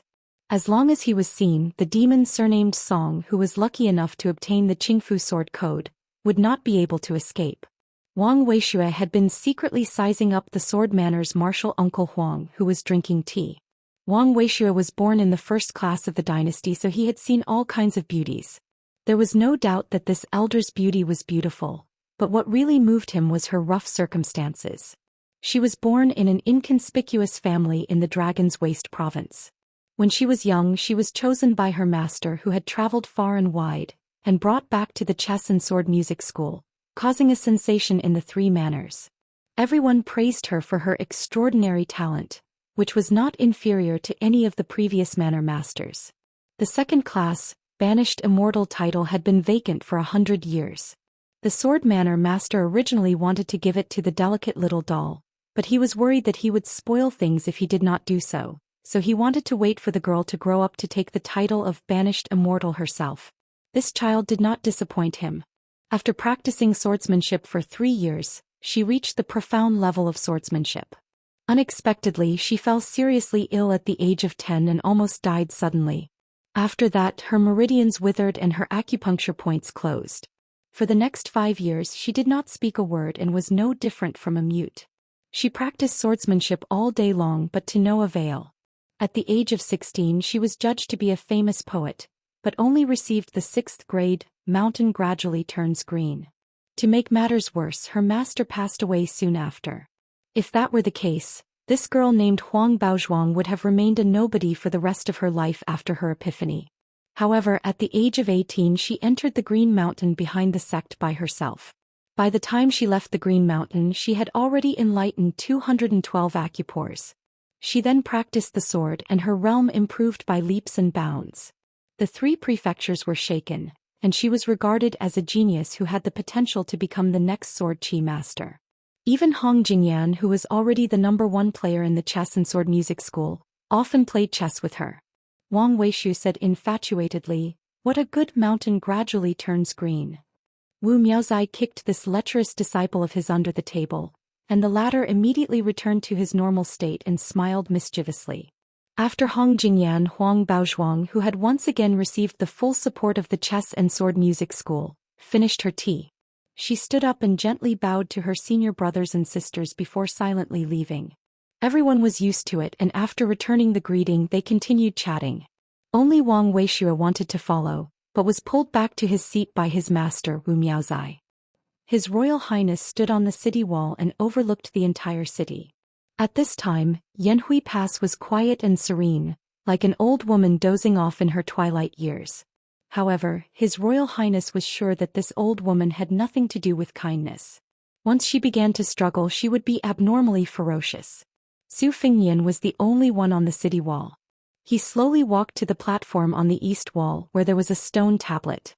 After squatting down to take a closer look, he saw that it was the masterpiece of Beimang's calligraphy master, Yu Liang, called Records of the Buddhist Shrine. The writing was obscure and mixed with too many Buddhist terms, so most people would not be able to recognize it. However, Yu Liang's writing was exceedingly refined and his writing was top-notch. Among the 4 great calligraphy masters in the world, Beimang's Yu Liang, who was the armorer advisor, was on the list. Even the literary circle of the Liang dynasty sincerely praised that Yu Longshua's writing is filled with the spirit of gold and stone. The Beimang Empress was also quite fond of this official of calligraphy. She once joked to a close official, "Yu Liang is learned and skilled. He seeks favor with his calligraphy and expresses his gratitude with his writing. He is like a little bird that relies on its owner and is wholeheartedly close to me. I will naturally take pity on Yu Liang." Su Fingyan sat cross-legged and read Records of the Buddhist Shrine word by word. After reading it, he laughed involuntarily and said, Master Yu, it must be uncomfortable to be described as a little bird that relies on its owner by a 50-year-old woman, right?" Then Su Fingyan turned his head and asked with a smile, "Miss, do you like to hear me read Records of the Buddhist Shrine?" Behind His Royal Highness was Shan Jiaqing Huang Baozhuang, who had inadvertently arrived at the city wall. An ancient sword, green waist, hung from her waist. It was one of the 3 famous swords that had been collected by the sword residents for 400 years. It was rumored that the sword's pattern was like 9 green snakes that swam in the water like living creatures. In the chess and sword music school, Huang Baozhuang, whose face was as cold as frost, revealed a trace of shyness. Su Fingyan was inevitably surprised. It was harder than ascending to the heavens to find a thin-skinned woman in Yanhui Pass. Moreover, she was also very beautiful.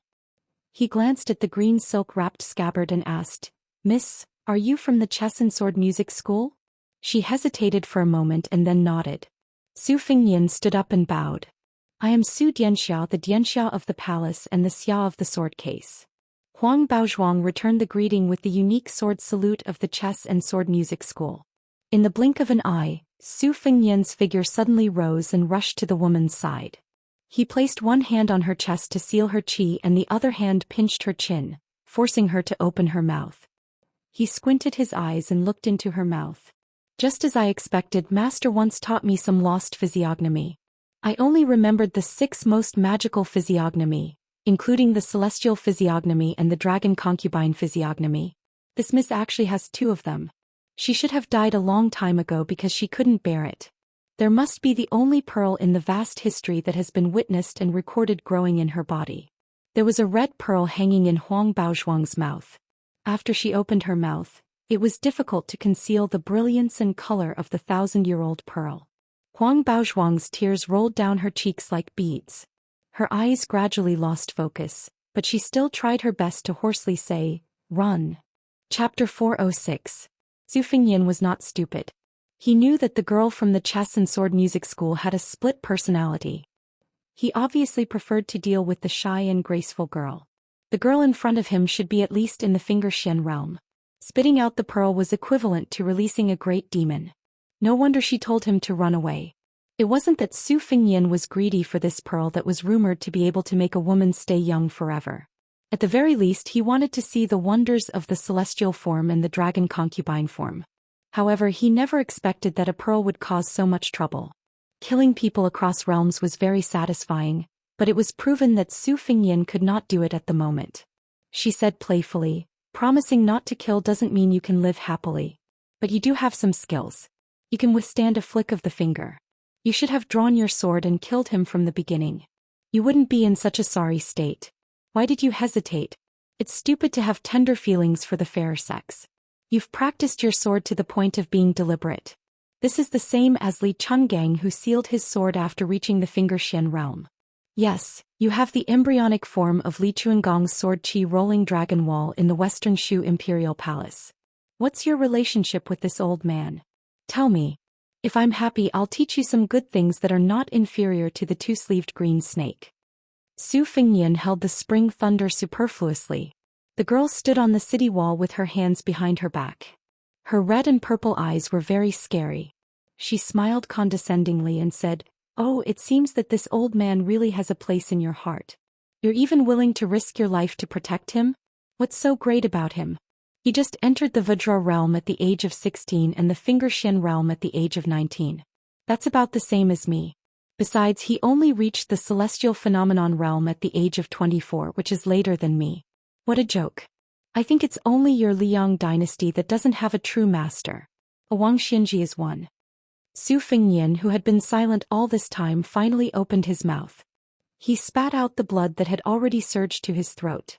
It was not that he wanted to be a mute, but he really could not speak. He could only make a few words with his mouth. She stretched out a finger and the pearl twirled around it. She smiled and said, "Oh, you mean go and *CK your mother." After she finished speaking, Su Fengnian's sleeves fluttered. After he closed his mouth again, the blood flowing from the corner of his mouth became even thicker. She curled her lips and sneered, "It's only because you don't know who I am that you have so much backbone." She jumped down from the city wall and stretched. She held the pearl and gently rubbed it against her cheek. She sighed reluctantly and said, "Let's go back." Li Zhu went back into her mouth and the light in her eyes gradually dimmed. The woman with the green sword stood there in a daze. When she finally saw Su Fengnian sitting on the ground, she ran to His Royal Highness with teary eyes. She pressed her lips together and gestured in the air with her fingers. Su Fengnian, who didn't dare to slack off, understood what she was trying to say. "Don't kill me. I'm sorry. If I open my mouth or die, she will come out and kill a lot of people." Su Fengnian was secretly glad that he didn't kill her when she came back to her senses. Her words to provoke him were indeed premeditated. He was afraid that she deliberately gave him a chance to kill the other her. This terrifying demoness was quite scheming. This relatively ordinary female swordsman from the chess and sword music school was just as close to the Vajra realm as he was. When it came to close combat, Su Fengnian was 90% sure that he could kill her. Otherwise, he wouldn't have been able to subdue her in an instant. She was clearly a fledgling who had no experience in the martial world and fighting. Most of the direct disciples of the top sects were like this. They advanced step by step on the path of martial arts. They seemed to be far ahead, but once they met a martial artist of the same realm who had climbed through the ranks in the martial world, only death would await them. Moreover, with her rare situation, the chess and sword music school was magnanimous enough not to chain her up like a ferocious beast. Su Fengnian smiled bitterly as he vomited blood. It was as sad as it could be. It made Huang Baozhuang, who grew up in the chess and sword music school and didn't have much experience in the world, feel so guilty that she completely forgot that this man with a saber was asking for it. There were two distinct extremes. One of them had caused a terrible disaster in her last appearance, while the other of them only knew how to immerse themselves in sword practice and keep a straight face in the chess and sword music school, which was the stupidest way to deal with everyone. She would do whatever her master said. After her master passed away, she was at a loss like a blind person, only daring to hide and cry secretly. At this moment she had forgotten to be reserved and shy. She reached out her trembling hands to help this strange man wipe away the blood, but no matter how hard she tried, she couldn't wipe it clean. Su Fengnian gently raised his hand to stop her. She was more of a hindrance than a help and said helplessly, "It's okay. You'll get used to vomiting. You won't die." Su Fengnian curiously asked, "Who is she?" Huang Baozhuang sobbed and fell silent. Su Fengnian didn't ask further. In the Liang dynasty, the diabolism was very weak, especially when the 6 great devils were killed by Qi Xuanzhen alone. After Su Xiao became famous in Jianghu, some gangs with names that were slightly suspicious of the diabolism hurriedly changed their names and started to behave themselves. However, the Beimang dynasty was very different. Except for supporting a few big sects to monopolize Jianghu, the Beimang royal court had always ignored the so-called diabolism sections. Therefore, those big evil sects that openly ate people's hearts and livers and used yin to nourish yang could still thrive. The Beimang royal court had always adhered to the principle that people in Jianghu should solve Jianghu matters with their own hands. This time, in the Beimang martial arts ranking, in addition to the top 10 in the world, there were also 10 diabolism giants. Any one of them would be famous in Jianghu 10 times in the Liang dynasty. Among them, Luo Yang, who ranked first, fought in the Eastern Brocade, Tangerine and Dragon Waste prefectures with only her hands. Finally, she openly killed her way to the imperial city and killed everyone she saw. That was not enough. Only when the god of war, Tuoba, arrived at the imperial city did he stop the footsteps of this purple-robed devil. The northern Mang Empress was watching the battle from the top of the city walls. She had been patient from beginning to end and didn't mobilize the 6,000 armored soldiers guarding the imperial city. Instead, she said, using 6,000 armored soldiers to kill Luoyang, wouldn't my majestic northern Mang lose 12,000 good men? Such a Jianghu, such a Beimang should be seen with her own eyes. Fengyan, have you ever thought about whether the 300,000 cavalrymen of Bailiang will be able to defend against a direct attack from the Empire of Beimang if they have to worry about being stabbed in the back? That night, Su Xiao asked this question as they were nearing the end of their secret conversation. Su Fengyan moved back and leaned against the wall to stop the bleeding. He raised his arm and wiped his mouth with his sleeve. He smiled bitterly and said, I was impulsive at that time and was disrespectful to you. Please forgive me. Huang Baozhuang shook her head and pointed at Su Fengyan's face. She continued to gesture and said, Your mask is broken. Previously, when he was squatting at the foot of the wall at Yanhui Pass, he had put on a mask that Xu Xiu had meticulously made. After the battle with her, Su Fengyan carefully tore it off bit by bit. With Huang Baozhuang's help, his original face was gradually revealed, and it was slightly pale. Su Fengyan stretched out a hand. Huang Baozhuang thought that he wanted her to support him, so she also stretched out her hand and was pulled into his embrace. Huang Baozhuang was at a loss and her delicate body stiffened. Su Fengyan laughed softly and said, I know what you want to say. You don't like me. I didn't say that I liked you. I just vomited so much blood. In any case, I have to earn back my capital. I don't do business where I lose money. The exhausted His Royal Highness closed his eyes. He remembered Su Xiao saying that when he was young he was beaten half to death when he met his wife for the first time. Chapter 407. At a young age, Huang Baozhuang had been brought by her master to the immortal abode in Beimang's heart. Her slender shoulders had been burdened with too many burdens early on. Later on, apart from practicing her sword and playing chess, she had nothing else to do. The chess and sword music school placed too much importance on her and did not allow anyone to privately write down their thoughts on this piece of fine writing paper.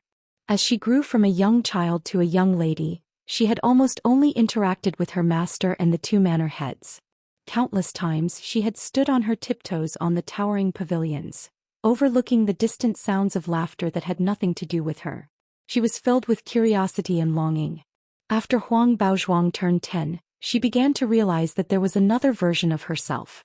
At the age of 16 she was born on Mount Qingshan. This version of her was so strong that the chess and sword music school had no choice but to have a grandmaster keep an eye on her at all times. She slid to wherever she could as if she were stepping on a watermelon rind. After she turned 20, her master was no longer alive. Other than the Grandmaster Bronze Man, only senior martial brother Hong would come to play chess with her from time to time. Both of them were terrible chess players. After the manor head of the chess manor saw their games, he was no longer willing to watch the game from the sidelines. Huang Baozhuang knew that apart from her existence and her sword practice, she had no other good points. She was terrible at chess and was illiterate. She had always envied her senior martial brothers and sisters in the sect for having the ability to read and write poems.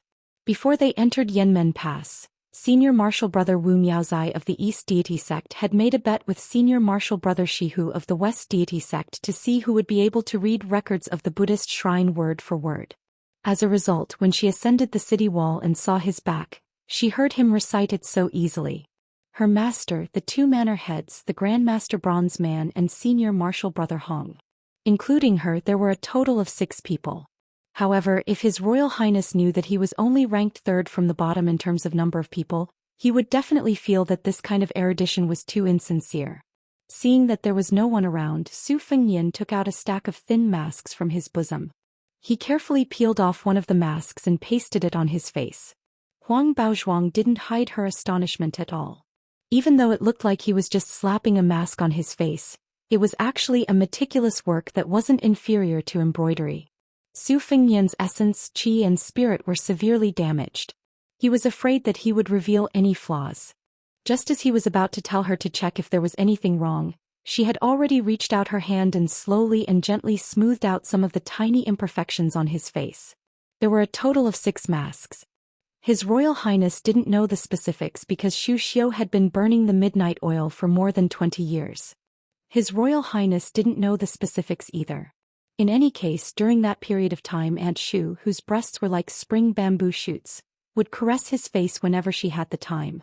Every time she caressed his face, it would take a long time for several incense sticks to burn. Only God knew if she had any thoughts of taking advantage of him.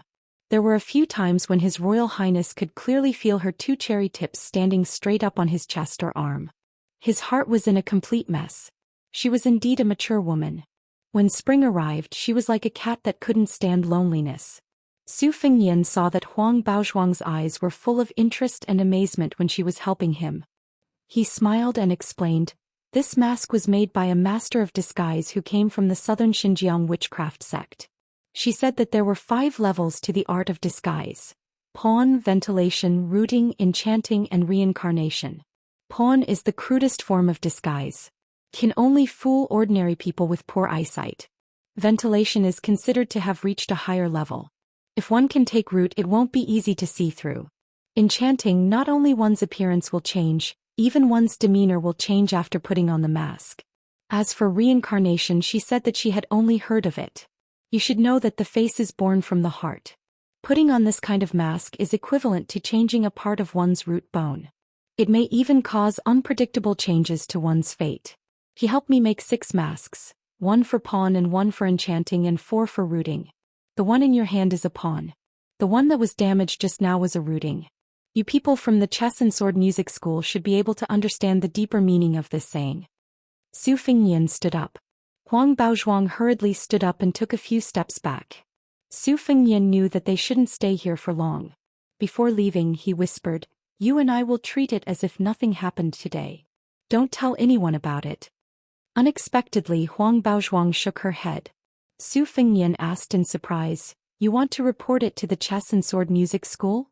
She nodded her head. Su Fengnian frowned. He was in a dilemma. If the woman in front of him was only a direct disciple of the chess and sword music school, killing her would be the safest thing to do, regardless of whether it was right or not. However, she had a mysterious background. Killing her was equivalent to releasing an invincible devil, if not heaven or earth. It was no different from suicide. However, kidnapping her was really not a wise decision. She was destined to be an important chess piece of the chess, sword and music house. Her importance was probably only second to Hong Jingyan. Taking her away was equivalent to stabbing the chess, sword and music house in the ass. Yet she was still shouting for them to chase after her. The chess, sword and music house was powerful and lofty. Who else would they chase after if not her? They couldn't kill her or kidnap her to seal her mouth, so how could they just let her go? Chapter 408. Su Fengnian rubbed his forehead and pondered. This woman looks quite amiable. When he was threatened by her heart, the first thing she did was tell him to run for his life. Why is she still so stubborn? She doesn't know how to be tactful at all. Su Fengnian sighed heavily. Well, it seems that he won't be able to clean up his mess.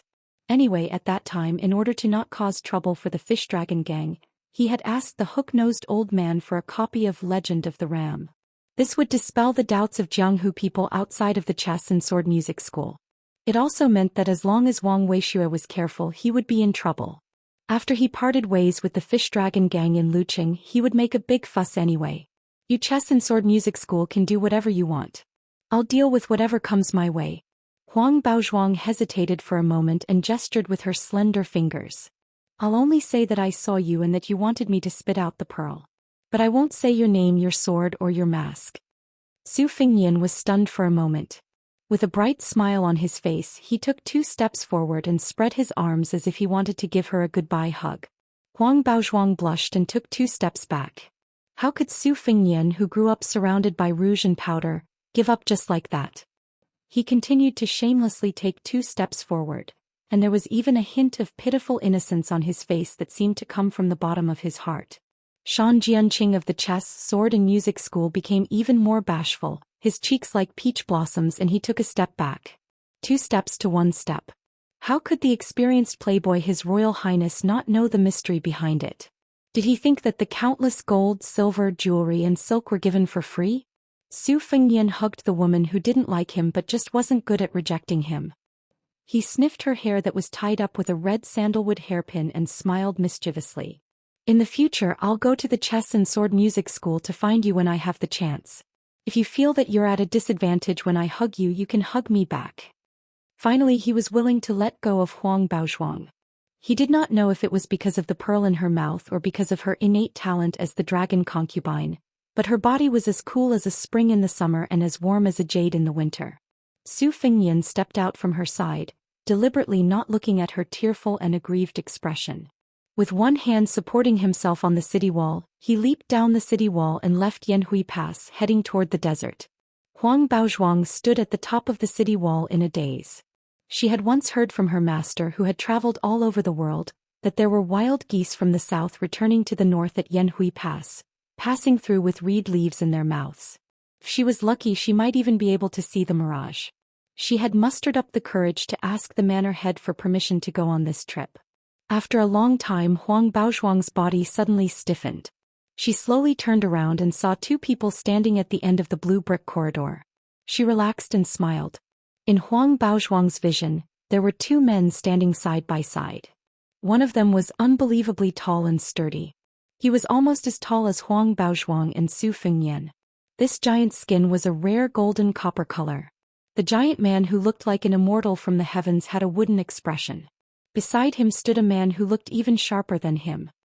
He looked to be in his early 30s and held a string of heads that looked like candied haws. Some of the heads had dried blood and their faces looked dry. Some of the heads still had blood dripping down, but they were still vivid and lifelike. Old Gu Song's head was among them. He must have been extremely terrified before his death because the facial features on his head were twisted.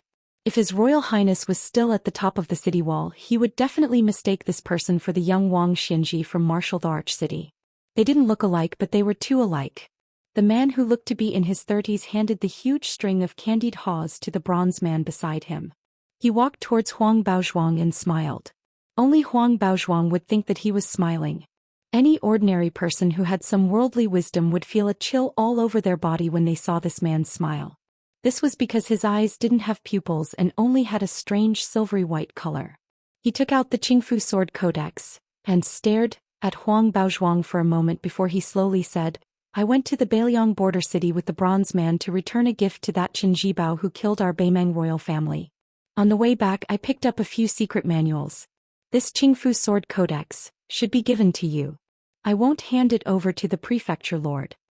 After this man handed over the Qingfu sword codex, he didn't say anything else. He rose from the ground and pierced into the sky like a feather arrow. The entire top of the city wall shook with his step. Huang Baozhuang saw this senior martial brother step on the back of a large goose that was at the front of the line and flew towards the north. She held the Qingfu sword codex, with pure reverence in her eyes. This senior martial brother was Hong Jingyan. He once pointed to his eyes while playing chess and said that in the entire world he only saw 2 people. One was Wang Xianji and the other was Tuoba. Huang Baozhuang's bronze man grandmaster's left shoulder tilted downwards. She jumped up with a smile and stood on his shoulder. In the desert shrouded in moonlight, the bronze giant carried 6 or 7 heads in its hands and ran wildly towards the north with the woman. In Beimang, only a few immortal mansions like the chess and sword music school would have this scene of rolling green mountains. Huang Baozhuang liked this 6th-class name from the bottom of her heart. She didn't want to lie to this home that didn't have any family. Secretly hiding something was already her limit. In the silent night, the old scholar carried a heavy bamboo bookcase to the top of the city wall. He looked at the shattered stone tablet and shook his head in pity, muttering to himself about the younger generation. The old man with a face full of hardships stood alone below the platform. He had been away from his home for more than 20 years. Whether it was because of homesickness or some other mischievous thoughts, it was time to return home. Chapter 409. Su Fengnian finally caught up with the fish dragon gang before they entered the city. It was not a pleasant journey for the whole night and 2 days. After his ocean of qi was severely damaged by the woman, more than 300 aperture acupoints were turned upside down. Later he found that she had implanted a lot of external qi as sharp as sword qi. It was extremely difficult to peel off the cocoon. In order not to delay the cultivation of the sword, Su Fengnian almost went crazy after removing those disgusting and impure qi. It was like looking for a few ants and cicadas in the huge Yanhui Pass. It was extremely difficult. However, he still delayed the sword for a day and Su Fengnian scolded him all the way. Fortunately, this kind of extremely delicate and laborious work was similar to the way he carved the chess pieces in the Qingshui Pavilion sword practice record on Mount Wudong. It had an indescribable benefit for digging deeper into the mystery of the Big Yellow Courtyard. The Big Yellow Courtyard was like a sword embryo. Old Man Li's two-sleeved green snake was hammered by the weight of 10,000 caddies, while the latter was the quenching of the famous sword when it was finished. Both were indispensable. After Su Fengnian reunited with the fish dragon gang, he stopped the basic secret skill of the Big Yellow Court. Young Wang Dashi was very happy. Lu Narong and Gong Sun Yong, who must have bought the bowstring, nodded to Su Fengnian. The city of Leaving was as prosperous as the big city of Lingzhou in the hinterland of Bailiang. The people of the fish dragon gang, who were desolate after coming out of the Tuma Pass, no longer felt angry and hostile. They only felt that they had finally come back to life. Su Fengnian had a forged letter from the former army supervisor of weapons. The handwriting was exactly the same, but the content was changed. The seal was even more genuine. Even the ink paste was taken from the treasures on this Wuxian official's desk. Ordinary people could not imagine that the boorish general would fall in love with the Kuehong ink paste from the House of Eight Treasures. This further confirmed the absolute authenticity of the secret letter. According to the introduction in the letter, Su Fengnian had transformed into the nephew of a distinguished guest in the general's mansion, and his surname was Su. Su Fengnian naturally knew the address of the meeting. After entering the city, he asked someone for the way. Su Fengnian led the fish dragon gang to a mansion that was actually built by officials and businessmen in Jiangnan. After the gatekeeper reported the secret letter, a thin old man in luxurious silk walked out. His footsteps were hurried. After seeing Su Fengnian, they first bowed to each other. The old man asked the gatekeeper to settle the people of the fish dragon gang. Then he warmly took Su Fengnian's arm and stepped over the threshold together. He laughed and said, "I have been friends with Brother Qi for many years. Sister-in-law's frosty eggplant was delicious. Even now when I think about it, I still drool. There is no such delicacy in Leaving City." Su Fengnian looked embarrassed and said, "Sister-in-law's eggplant is too spicy and salty. Uncle Wei is used to it." The thin old man squinted and smiled. He nodded slightly and held Su Fengnian's arm more tightly. He laughed and said, "Spicy and salty is the best way to eat. How are Brother Qi and sister-in-law's health?" Su Fengnian sighed with a gloomy face. "Sister-in-law's health is good. It's just that uncle has an old lung disease when he was young. He can't get rid of it. When it rains, he coughs non-stop. It's worrying." The old man was silent for a while and said in a low voice, "I have some snow lotuses here. You can bring some back for Brother Qi and stew it with rock sugar. It can nourish the stomach and lungs." Su Fengnian made a gesture of wanting to bow in gratitude. The old man quickly supported him and pretended to be angry. "You child, we're all family. Why are you treating us as outsiders?" Although the land in Luqing wasn't as expensive as in the cities of the two dynasties, it still cost 60 to 70,000 taels of silver to buy a decent residence. The residence of the old man surnamed Wei was a large residence with 5 entrances. It was impossible to buy it without 150,000 taels of silver. If there was such a residence in Great Peace City, it would be the envy of many third-rank officials who had been officials for many years. Going around the screen wall and the fake mountain, they walked along the central path. On the 2 sides there was an accountant's house and a family school. The hall was grand and magnificent. Further in was the flower hall where banquets and music were held. There would most likely be a small pond filled with lotus flowers. This was probably the common characteristic of the residences of Jiangnan officials and merchants. The courtyard was deep, elegant, and quiet. Su Fengnian saw the armchairs in the hall that didn't quite match the style of Jiangnan. He smiled slightly and said, "Uncle Wei really is nostalgic. Otherwise he wouldn't have used these southern Tang beauty seats." The old man sat and talked with Su Fengnian, Lu Nerong and Gong Sunyang. When the three guests were seated, he placed his butt on the beauty seats and smiled from the bottom of his heart. "In this life I won't be able to return to my roots, but I have to remember where I'm from, right?" The old man sat down with a dozen or so shops in Luqing. He exchanged polite greetings with Lu Nerong and Gong Sunyang. Compared to Su Fengnian, who was his nephew, he was clearly much colder. He quickly stood and said, "I'm going to personally count the goods. I have to sell them for a good price for the military inspector. Otherwise I can't afford to lose face. No need to see me off. Treat this as your own home." The two young and pretty servant girls stayed in the hall to serve people. Naturally, they were closer to Master Su, who was more like a relative to the old master. The tea had only cooled a little before they asked Master Su delicately if he wanted to change the tea. Chapter 4:10. In the accounting room, old Fart Wei looked at the main hall through the window. He seemed to have remembered something. With his back to the three accountants, he took out the secret letter from his sleeve and dipped it in his saliva. Then he used his yellowed fingernail to scratch the seal. He wiped it with his saliva and sniffed it. He heaved a sigh of relief and put the letter back into his sleeve. He nodded and muttered, "It's this smell. This business trip is not bad." Old Fart Wei, who was able to lay a foundation in Luqing, narrowed his eyes and dozed off. He then smiled knowingly, "Since you are really Brother Qi's distant nephew, and you have worked hard on this journey as your uncle, shouldn't I go to the Golden Phoenix Pavilion to invite you back? It's just that I don't know what this nephew likes. If it's something bland, it would save me a lot of money and trouble. Qiushui and Chun, the two maids in the main hall, would be good. This old uncle is already so old. I have the heart but not the strength to eat." Before entering the city, Lu Nerong had reminded the gang members to be careful when living under someone else's roof. Actually, she was overthinking. Along the way to the north, the Fish Dragon gang was no longer as complacent as when they first left Lingzhou.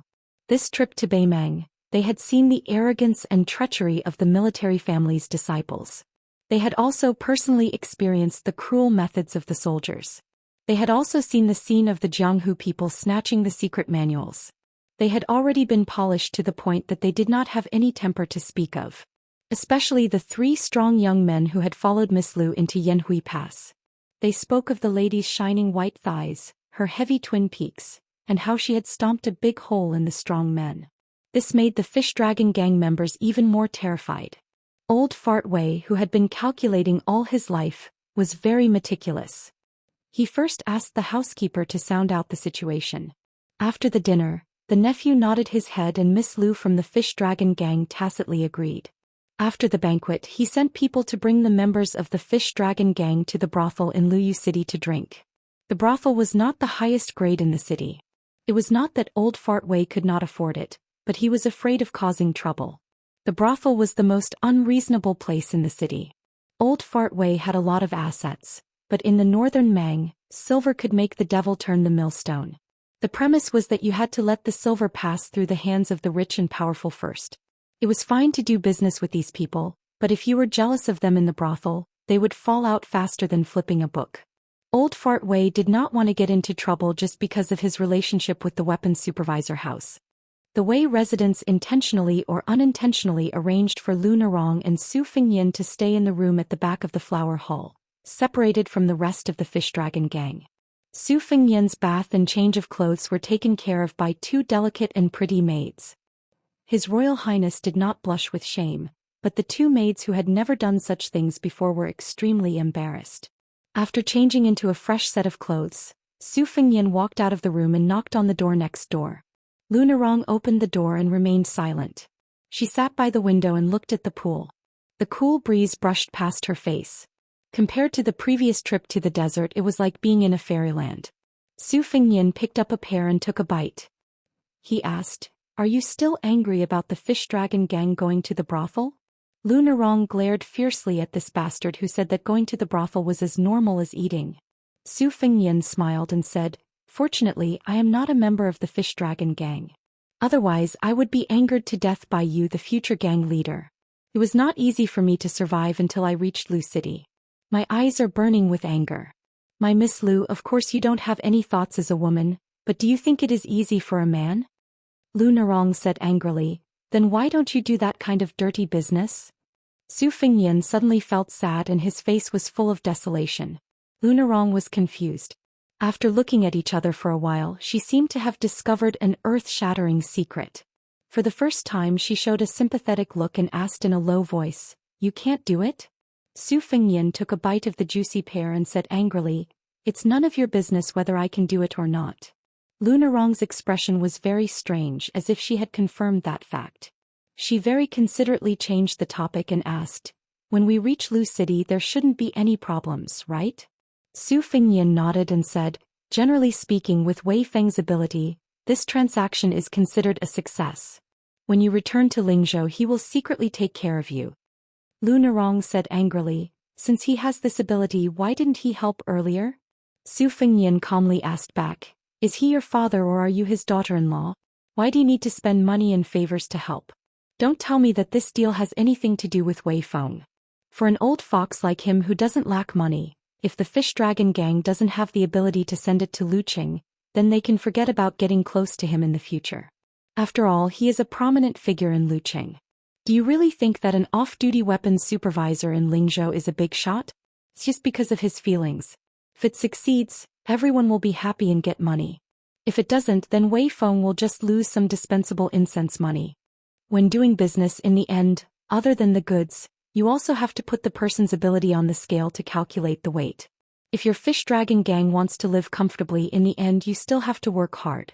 If you become the leading gang in Lingzhou, Wei Feng might have to turn around and curry favor with you." Lu Narong was sad. They looked at each other for a long time without saying anything. She, who had been in a trance, suddenly followed this guy's line of sight and looked down. Wasn't it her legs? Lu Narong flew into a rage out of humiliation. "Damn rogue, where are you looking?" That guy actually slammed the table confidently, scaring her. He said shamelessly, "Is it against the law?" Chapter 411. When the servant girl brought a pot of tea and left, Gong Sunyong gently locked the door and poured a cup of tea. It was a white porcelain cup of light green tea, sparkling and lovely. He picked up the cup but put it down. His feet were poisoned, so he endured the pain and took off his shoes and socks. He was over 40 years old, but he was still standing. Gong Sunyong looked out the window and sighed. He endured the pain and took off his shoes and socks, lost in thought. In his youth, wherever the iron hooves of the Su royal banner passed, not even a blade of grass would grow. With a thunderous momentum, they stormed the western Shu imperial city. When the grievous news of his father's death came, his grandfather wrote a suicide poem and sacrificed himself for the country. It was said that Shishu was second only to West Chu. Their suicide poems were the most popular in the 8 kingdoms. Although the old emperor of Shishu was mediocre and incompetent at governing, it was precisely because he was such an incapable ruler that when he was taken away by his loyal servants, he passed by the Qinyun street where the officials of Shishu gathered. It was filled with the cries of their families after the officials died. Most of the people who fled were like him, young boys and girls. There were very few young men who took off their official robes and mingled with the refugees. Who would have thought that those men who stayed at home, drank all the wine, hung themselves, and slit their throats with swords would have been cursing the emperor in court just a day ago? Perhaps they had just suffered the humiliation of being flogged a month ago? The Gongsun family of Shishu was good at using arrows in rapid succession. Gong Sunyong reached out to touch the reloaded horn bow on the table. Tears streamed down his face and his lips trembled. There was a knock on the door. Gong Sunyong quickly wiped away his tears and calmed his mind. He said to wait, put on his shoes and socks and limped to open the door. Seeing that it was young Master Su, the latter said self-deprecatingly, "I was chased by Miss Lu with a sword, so I could only escape to Senior Gongsun to avoid disaster." Gong Sunyong laughed softly and said, "It just so happens that there is a pot of good tea here. It is better to enjoy it together than to enjoy it alone." Su Fengyan closed the door and sat down at the table. He poured himself a cup of tea and drank it in one gulp. Gong Sunyong moved the horn bow and held the thin porcelain cup with 2 fingers. He slowly drank the cold tea. Su Fengyan reached out to pour the tea. He paused and asked, there is something I don't know if I should say. Gong Sun Yang's heart sank, but his expression remained the same. Young Master Su, please speak your mind. After Su Fengnian finished pouring the tea, he stroked the edge of the thin cup with one finger and said calmly, I have inquired with the local people in Yanhuiguan. There is only one long-established bao shop in the city. The old man surnamed Zhang has a cold temperament. If you can't pull the 2 stone bows at the door, he won't do business with you. Bao Changzhang, I think it is most likely a fake surname. This shop was easy to find and inquire about. With the strength of Elder Gongsuan's arms, he shouldn't have been stopped at the door. Then I accidentally learned from Miss Lu that Senior Gong Sun only arrived at the city gate after 2 hours. With Senior's feelings for the fish dragons, he wouldn't deliberately leave Miss Lu and the 3 members of the fish dragons in a dangerous place like Yanhui Pass. Then I guess that Senior didn't have much money with him, so he spent more than half an hour bargaining there. But on second thought it seemed unlikely. With Senior's experience in Jianghu, and he is also a master of continuous arrows, he should know the market price of string silk. So I asked myself, is it because Senior Gong Sun and that old man Zhang are old friends? Is it because they are catching up? But I was curious, how close was their relationship that the future leader of the fish dragons had to wait for half an hour at the city gate? Senior Gong Sun, can you tell me? Gong Sun Yang hesitated for a moment. Su Fengnian smiled and said, Senior, don't worry. Take your time.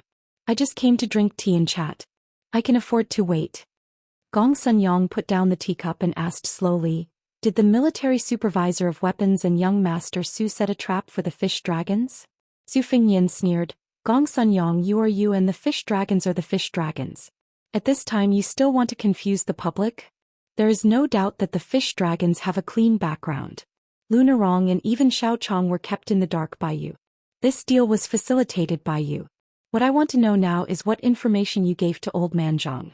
Was it the military defense map of Bailiang? Or was it the distribution of the Bailiang army? I think it was a combination of both. That's why you stayed in the bao shop for so long. What kind of big pie did the Northern Mang paint for you? Is it to recover Western Shu in the future?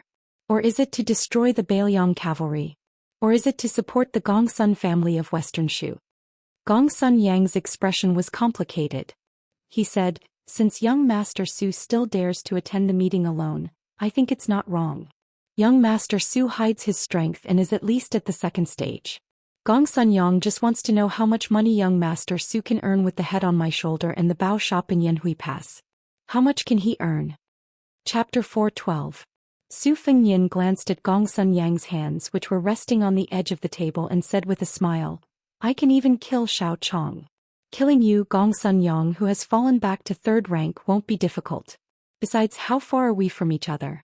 Even if you manage to raise your horn bow and quiver and pull away enough distance for a string of arrows, do you really think you can escape from the Wei estate? Will Wei Feng let Beimeng know that a son of a Bailiang general has come to the city? At that time, not to mention Wei Feng and I, the fish dragons will be the first to die tragically.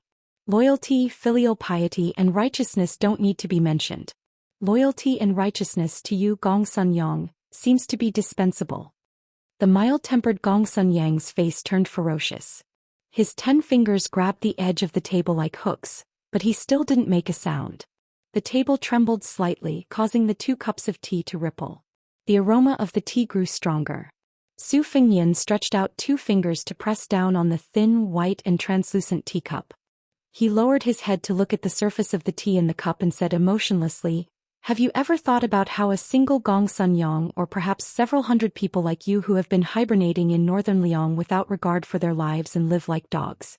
Yes, you have racked your brains to send information to northern Mang in an unending stream, wishing that you could break northern Liang's foundation day and night. But if there really comes a day when Bailiang's 300,000 cavalrymen are all wiped out under Beimeng's all-out attack, the entire Bailiang will be filled with smoke and everyone will be satisfied. But when the north gate is opened, how many people will die in the old western Shu, the old southern Tang, the old eastern Yu and the old west Chu? 20 years ago you were a stray dog. Even as a stray dog these years, you still have a strong sense of righteousness, not hesitating to flirt with the Beimeng barbarians for the sake of national enmity. If the Bailiang cavalry really is defeated one day, all the Han people in the world will change into barbarians' clothes. How interesting. Gong Sun Yang, I really admire you survivors of a perished country who remember the righteousness of spring and autumn. Without waiting for Gong Sun Yang to retort, Su Fengnian, who seemed to have lost interest, flicked his finger and the porcelain cup filled with tea began to spin, not spilling a single bit of tea. Looking at the teacup, Su Fengnian said self-deprecatingly, "It's quite boring to say such empty words." Gong Sun Yang said, "As long as young Master Su can promise not to drag the fish dragons into the fire, Gong Sun Yang is willing to surrender." Gong Sun Yang's Gong Sun Yang, Gong Sun Yang's Gong Sun Yang.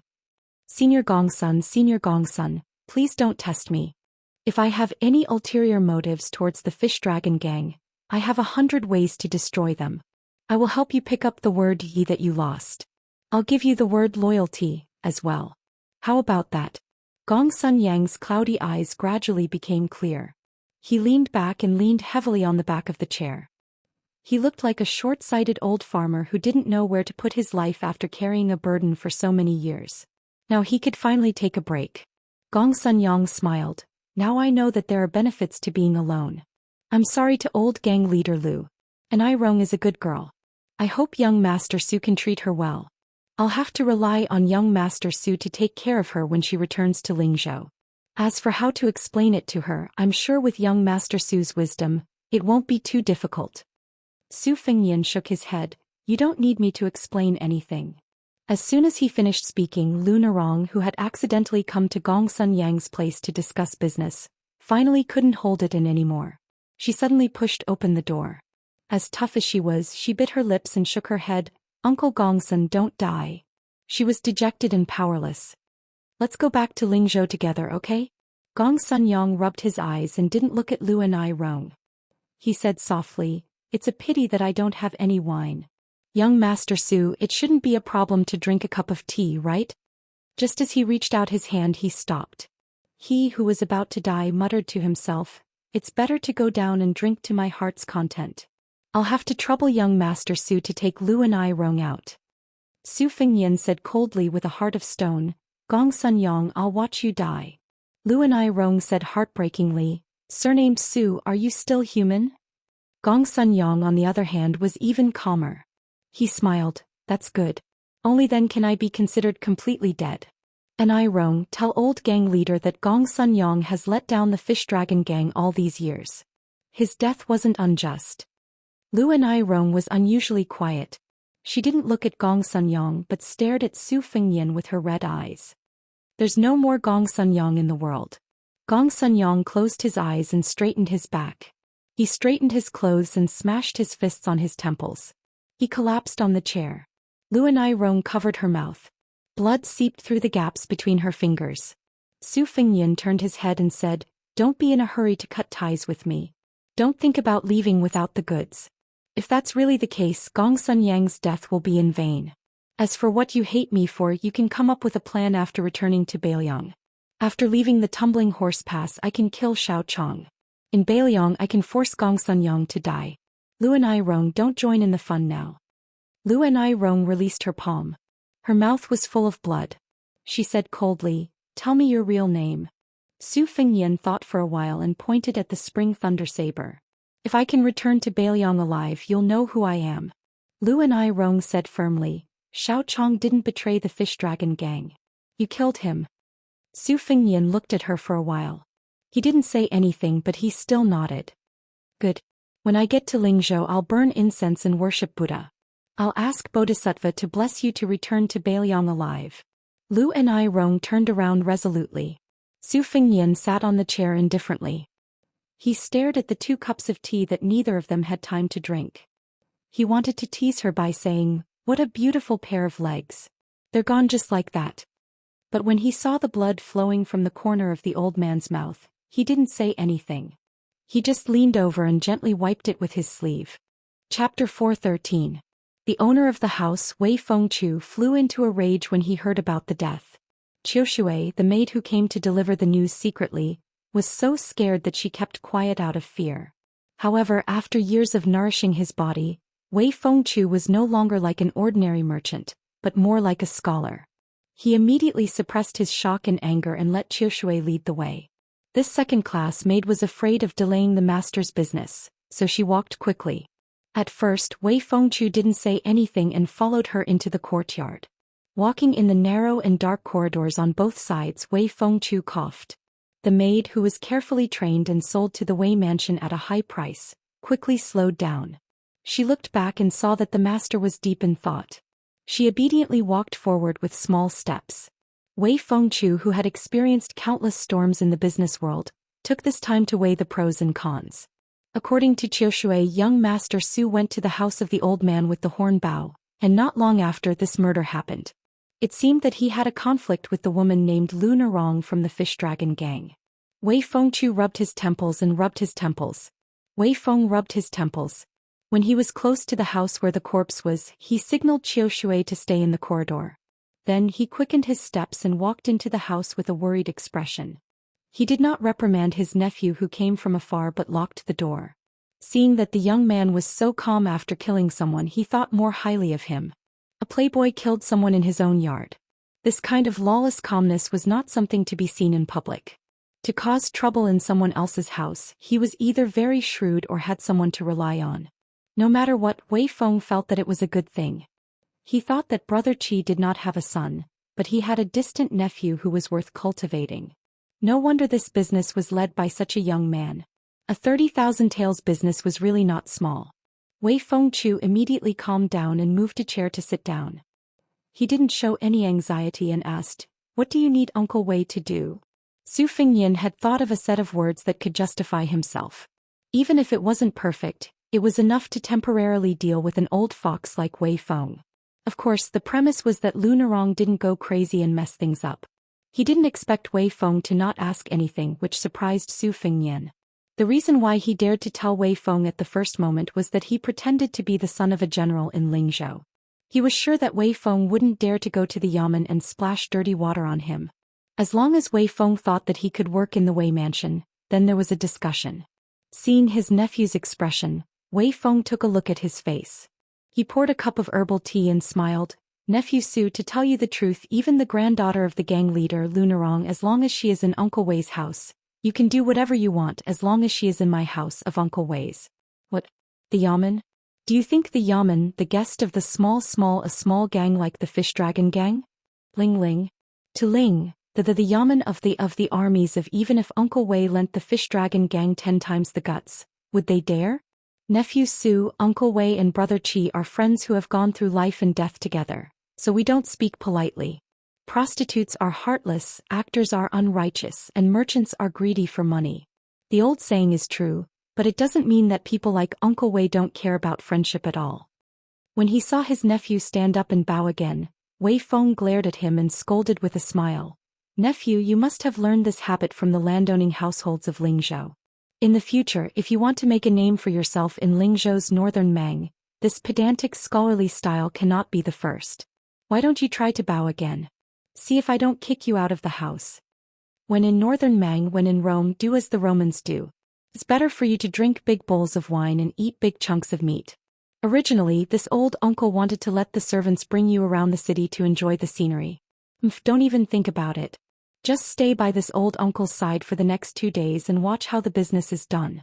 Brother Qi is full of brotherhood in the Jianghu. Uncle Wei is far inferior to Brother Qi when it comes to wielding swords and spears. However, you don't have any other skills, but you know the ways of the world that can be exchanged for real money. Su Fengyin raised his cup and said with a bitter smile, "Uncle Wei, I'll replace wine with tea. Cheers." Wei Feng said with relief, "That's not bad." After drinking the tea, he got up and poured a cup for Wei Feng. After sitting down, Su Fengyin said slowly, "Uncle Wei, I still have to tell you about this matter today, otherwise it won't be good.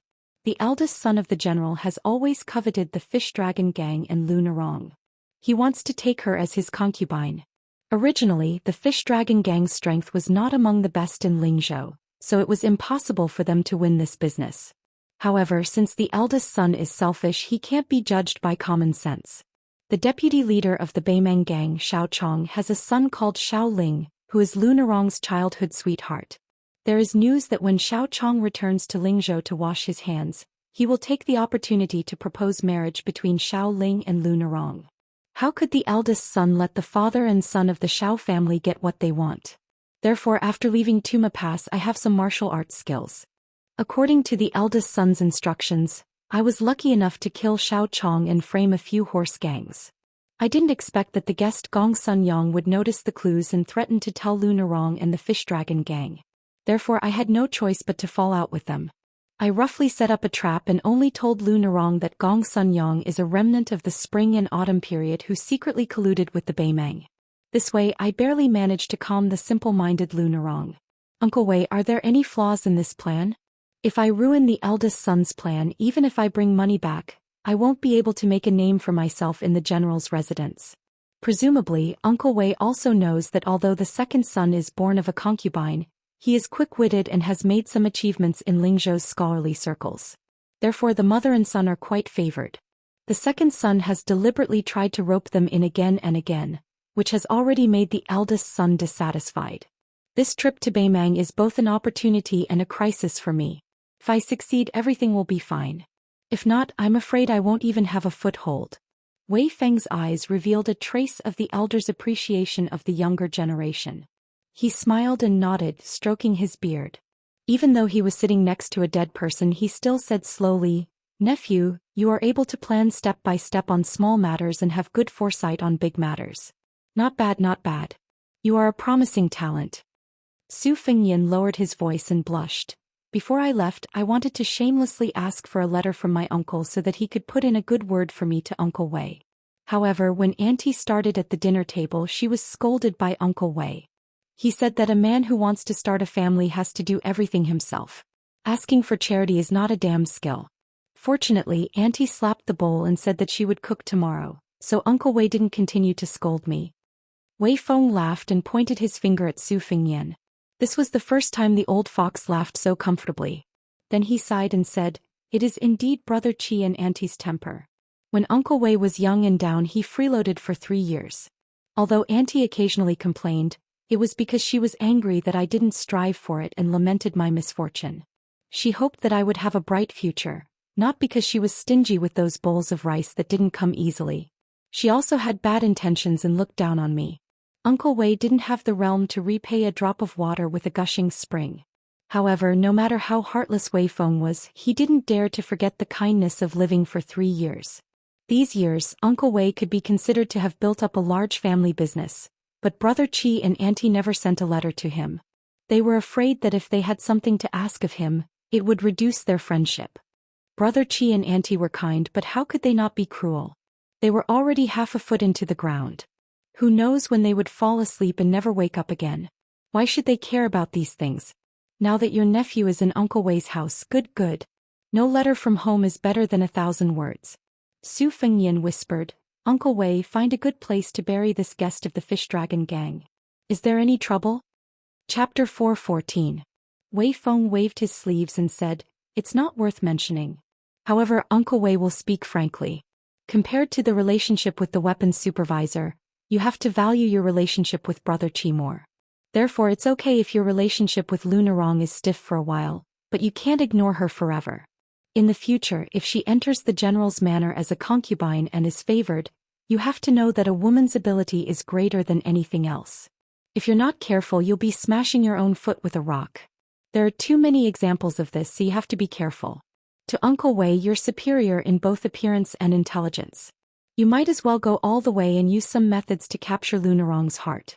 If she's like a fish in water in the general's manor, you'll have another backer. Wealth comes from danger. As long as you don't sully her body, I believe that with your prudence, it won't be difficult to pull chestnuts out of the fire. Since ancient times, those who achieve great things must have a few close female friends by their side." Su Fengyan was surprised. Wei Feng smiled and said, "If you can flirt with Lu Narong, who still hates you today, before you leave the city, Uncle Wei promises to give you 8,000 taels of silver. Treat it as your expenses for managing your connections inside and outside the general's manor." Su Fengyan shamelessly bargained, "Uncle Wei, I'm a scoundrel who only cares about money. How about we round it up to 10,000 taels of silver?" Wei Feng was not angry but happy. He laughed heartily. What an exorbitant demand. Uncle Wei likes it, so I'll agree. Su Fengyan smiled brightly. Wei Feng stood up and smiled playfully. "The 2 maids in the manor are very clean and pure.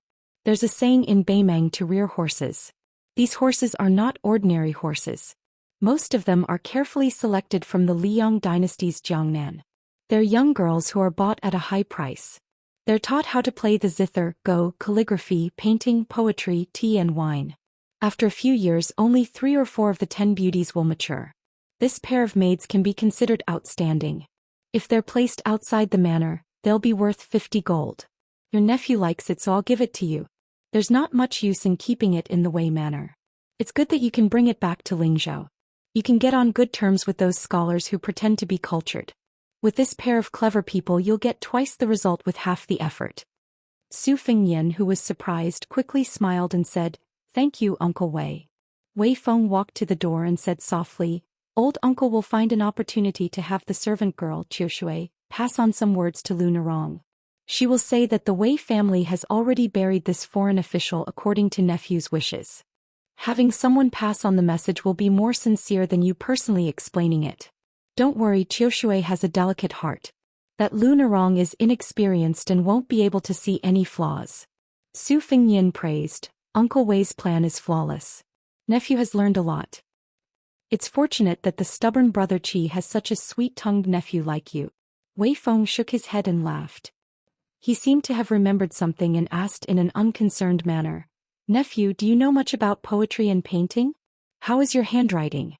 Uncle Wei has gone with the flow these past few years and spent a lot of money to buy over 100 types.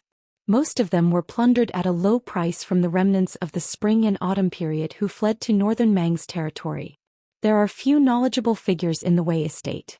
Uncle Wei is afraid that he will make a mistake and be laughed at by the experts, so he is embarrassed to show them to others. If you, kid, know some tricks, then let this old uncle take a look. If Uncle Wei is in a good mood, I'll take a few. Su Fengyan rubbed his hands and recommended himself. Uncle Wei has suffered greatly in this life because he can't read. As a result, I've been studying diligently to obtain scholarly honors. My handwriting is not bad. Furthermore, I've helped the eldest young master for many years.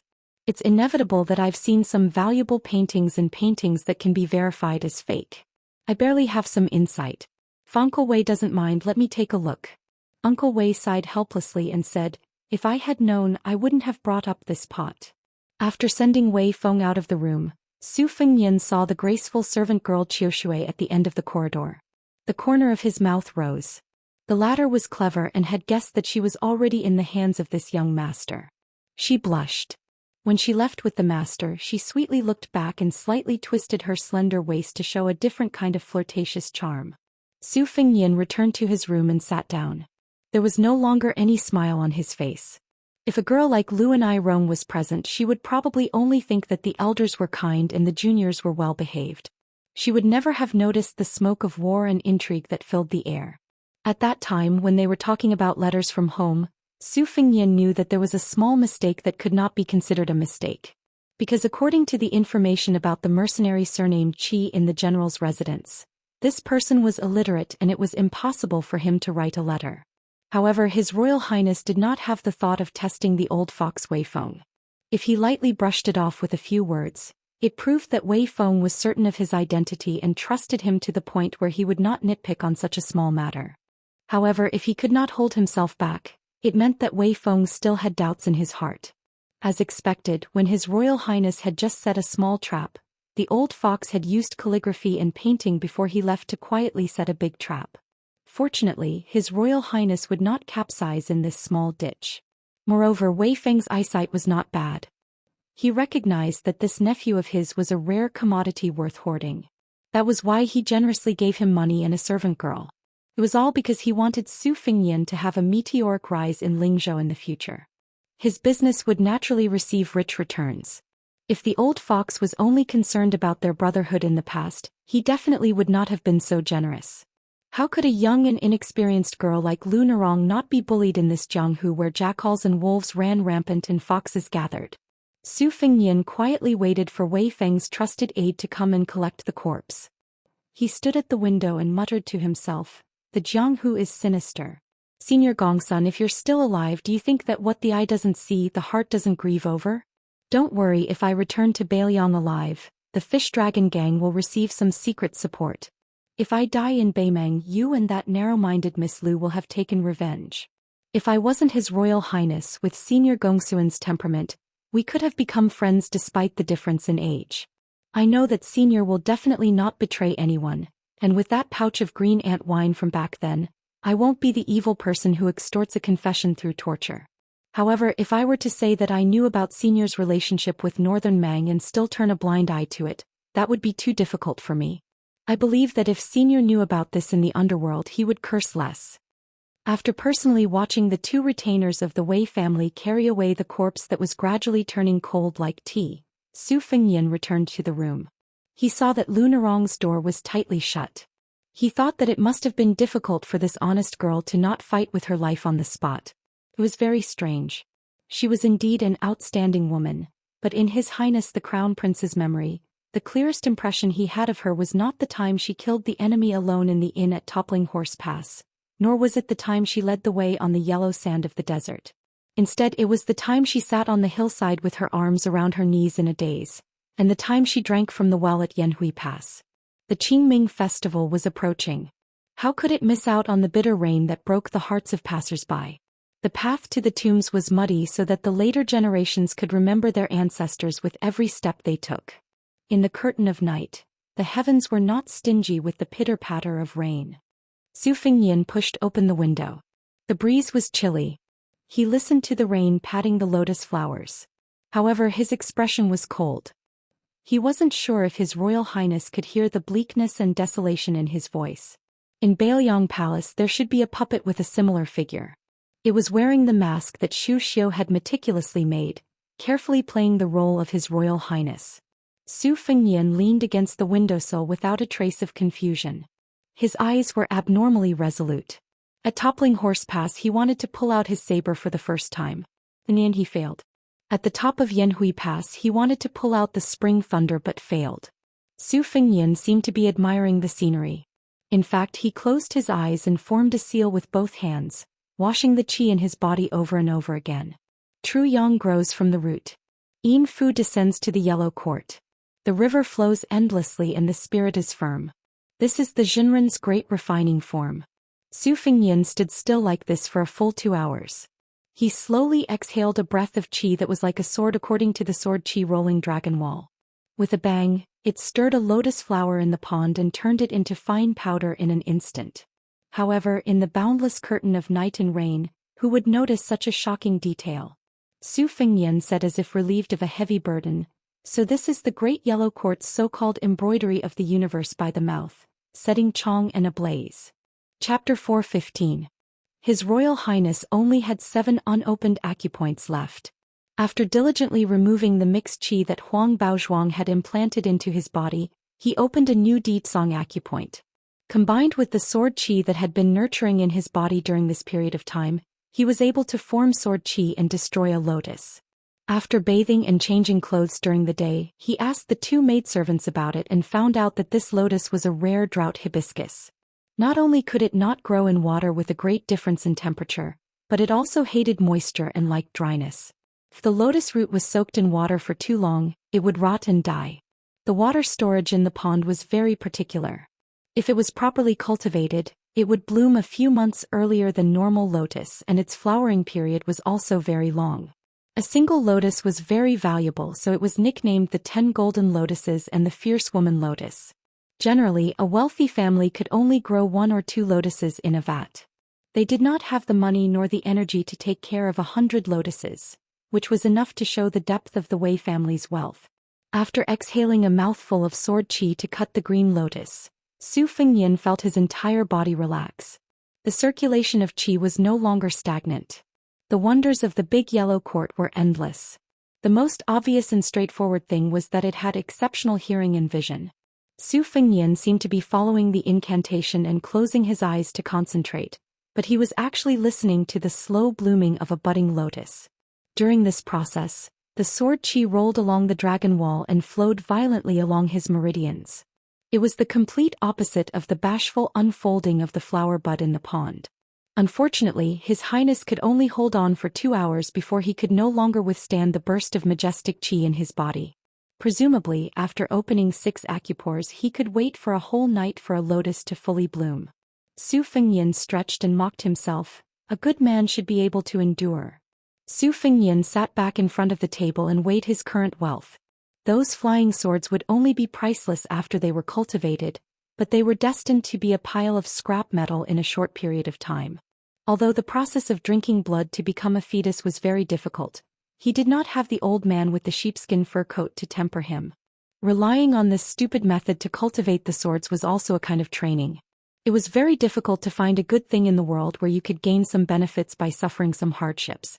Once he mastered the nurturing sword, entering the mysterious finger would not be as unreachable as it was now. The 5 pieces of facial skin made by Zhou Xian were very useful. As for the silk armor that he wore, it was invulnerable to water and fire and invulnerable to swords and spears. It was all nonsense. If he really encountered a level 1 master, he wouldn't be able to survive. However, it was still useful to deal with sneak attacks from ordinary swords and sabers. Of the 6 pages in the saber manual, the most useful one was undoubtedly the latest page with detailed analysis of the rolling dragon wall of sword aura. Not only had it inadvertently helped him to break through one acupoint, but during this period of time he had been diligently and tirelessly following the path of complexity rather than simplicity. Only then did he realize that in the beginning, the obscurity and stagnation were very difficult to bear. But once he got used to it, it was as the old saying goes, first bitter then sweet. The essence of the 12 moves in the stacked thunder armor of the thorny whale, which he had extracted from thousands of secret manuals, had to be repeatedly verified with the divine intent in his mind every day, quietly waiting for the day when he could accumulate enough knowledge and use it. Back then he had chosen to sneak into the fish dragon gang and rush to Beimang, choosing to use the city as a foothold.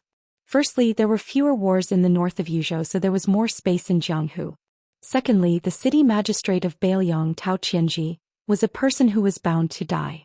Not only was he familiar with the art of war and strategy, but his martial prowess was also outstanding, and he had a profound understanding of the military and politics of Beiliang. He was originally the commandant general of Gusai State in the south of Beimang, but because of the extremely unlucky royal family member who was killed by Qin Jibao's surprise troops during a military parade, he was implicated and demoted to the city magistrate of Gusai State. In fact, his official position seemed to have been demoted by 1 rank, but he was actually in charge of the military and politics of Beimang State at the border. It could be considered a blessing in disguise, as he had escaped the confinement of the army.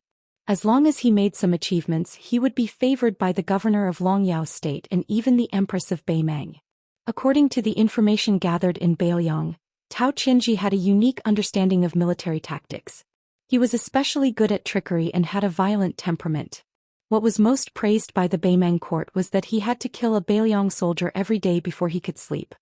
He had come to Liuwa City from Gusai province without bringing a single family member, a single cent of silver or a single treasure. He had only brought 6 prison wagons with him, imprisoning more than 40 captured Beiliang soldiers on the battlefield. After a month they were all killed. However, Tao Qingmu was very close to many of his fellow generals in the Beimang border army. There would always be new prisoners sent to Liuwa City for him to behead with his own hands every day. It could be said that Tao Qianji was a young official in the Beimang court who was favored by various forces. He had both military skills and a good reputation among the people. Sooner or later he would be like a carp jumping through the dragon's gate and become an indispensable cornerstone of the Beimang court. According to the Beimang's Lu city lord, he had 60 armored bodyguards. Tao Qianji himself should have the strength of a second-rank fighter. Su Fengnian weighed the strengths of both sides and smiled sinisterly. Assassinations between the 2 dynasties were very frequent, but most of them were done by suicide soldiers, so the chances of success weren't high. Beimang had once spent a lot of money to create an assassin team. They asked for 2 to 3 experts from the top sects in the dynasty, as well as more than 100 elite soldiers from the army. A total of 130 people were divided into 3 groups to infiltrate Beiliang, avoiding the main force and attacking the weak. Their targets were all the mid-level military and political officials of Beiliang. However, they didn't expect that the 3 adopted sons, Qin Jibao, Yuan Zuozong and Chu Lushan, would confidently split into 3 groups and kill them all. This caused the Beimang court to shake. The empress even entered a large-scale purge and many heads were lost. However, in reality she only found out a few pawns of the Beimang court that had been hibernating in the Beimang court for many years.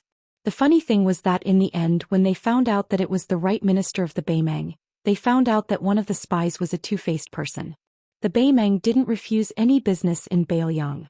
Relying on the golden name of the right minister, they wantonly sold military secrets, causing the originally powerful right minister to resign and live in seclusion in the mountains. The enmity between Liang Mang and Liang Mang was not something that could be explained in a few words. It was like a chopping board. Today it was smeared with your blood and tomorrow it would be added with my blood. Layer by layer, it had long solidified into a disgusting blood monument. A gentle knock sounded on the door. Su Fengnian knew that one of Qiu Shuichun's servants had arrived. He said, "Come in." It was Qiu Shuichun, who was relatively small and delicate. Her skin was white, and she had a slightly round and inconspicuous oval face. For such a small girl, if you used a little bit of force on the bed, you would be worried that you would rub her body.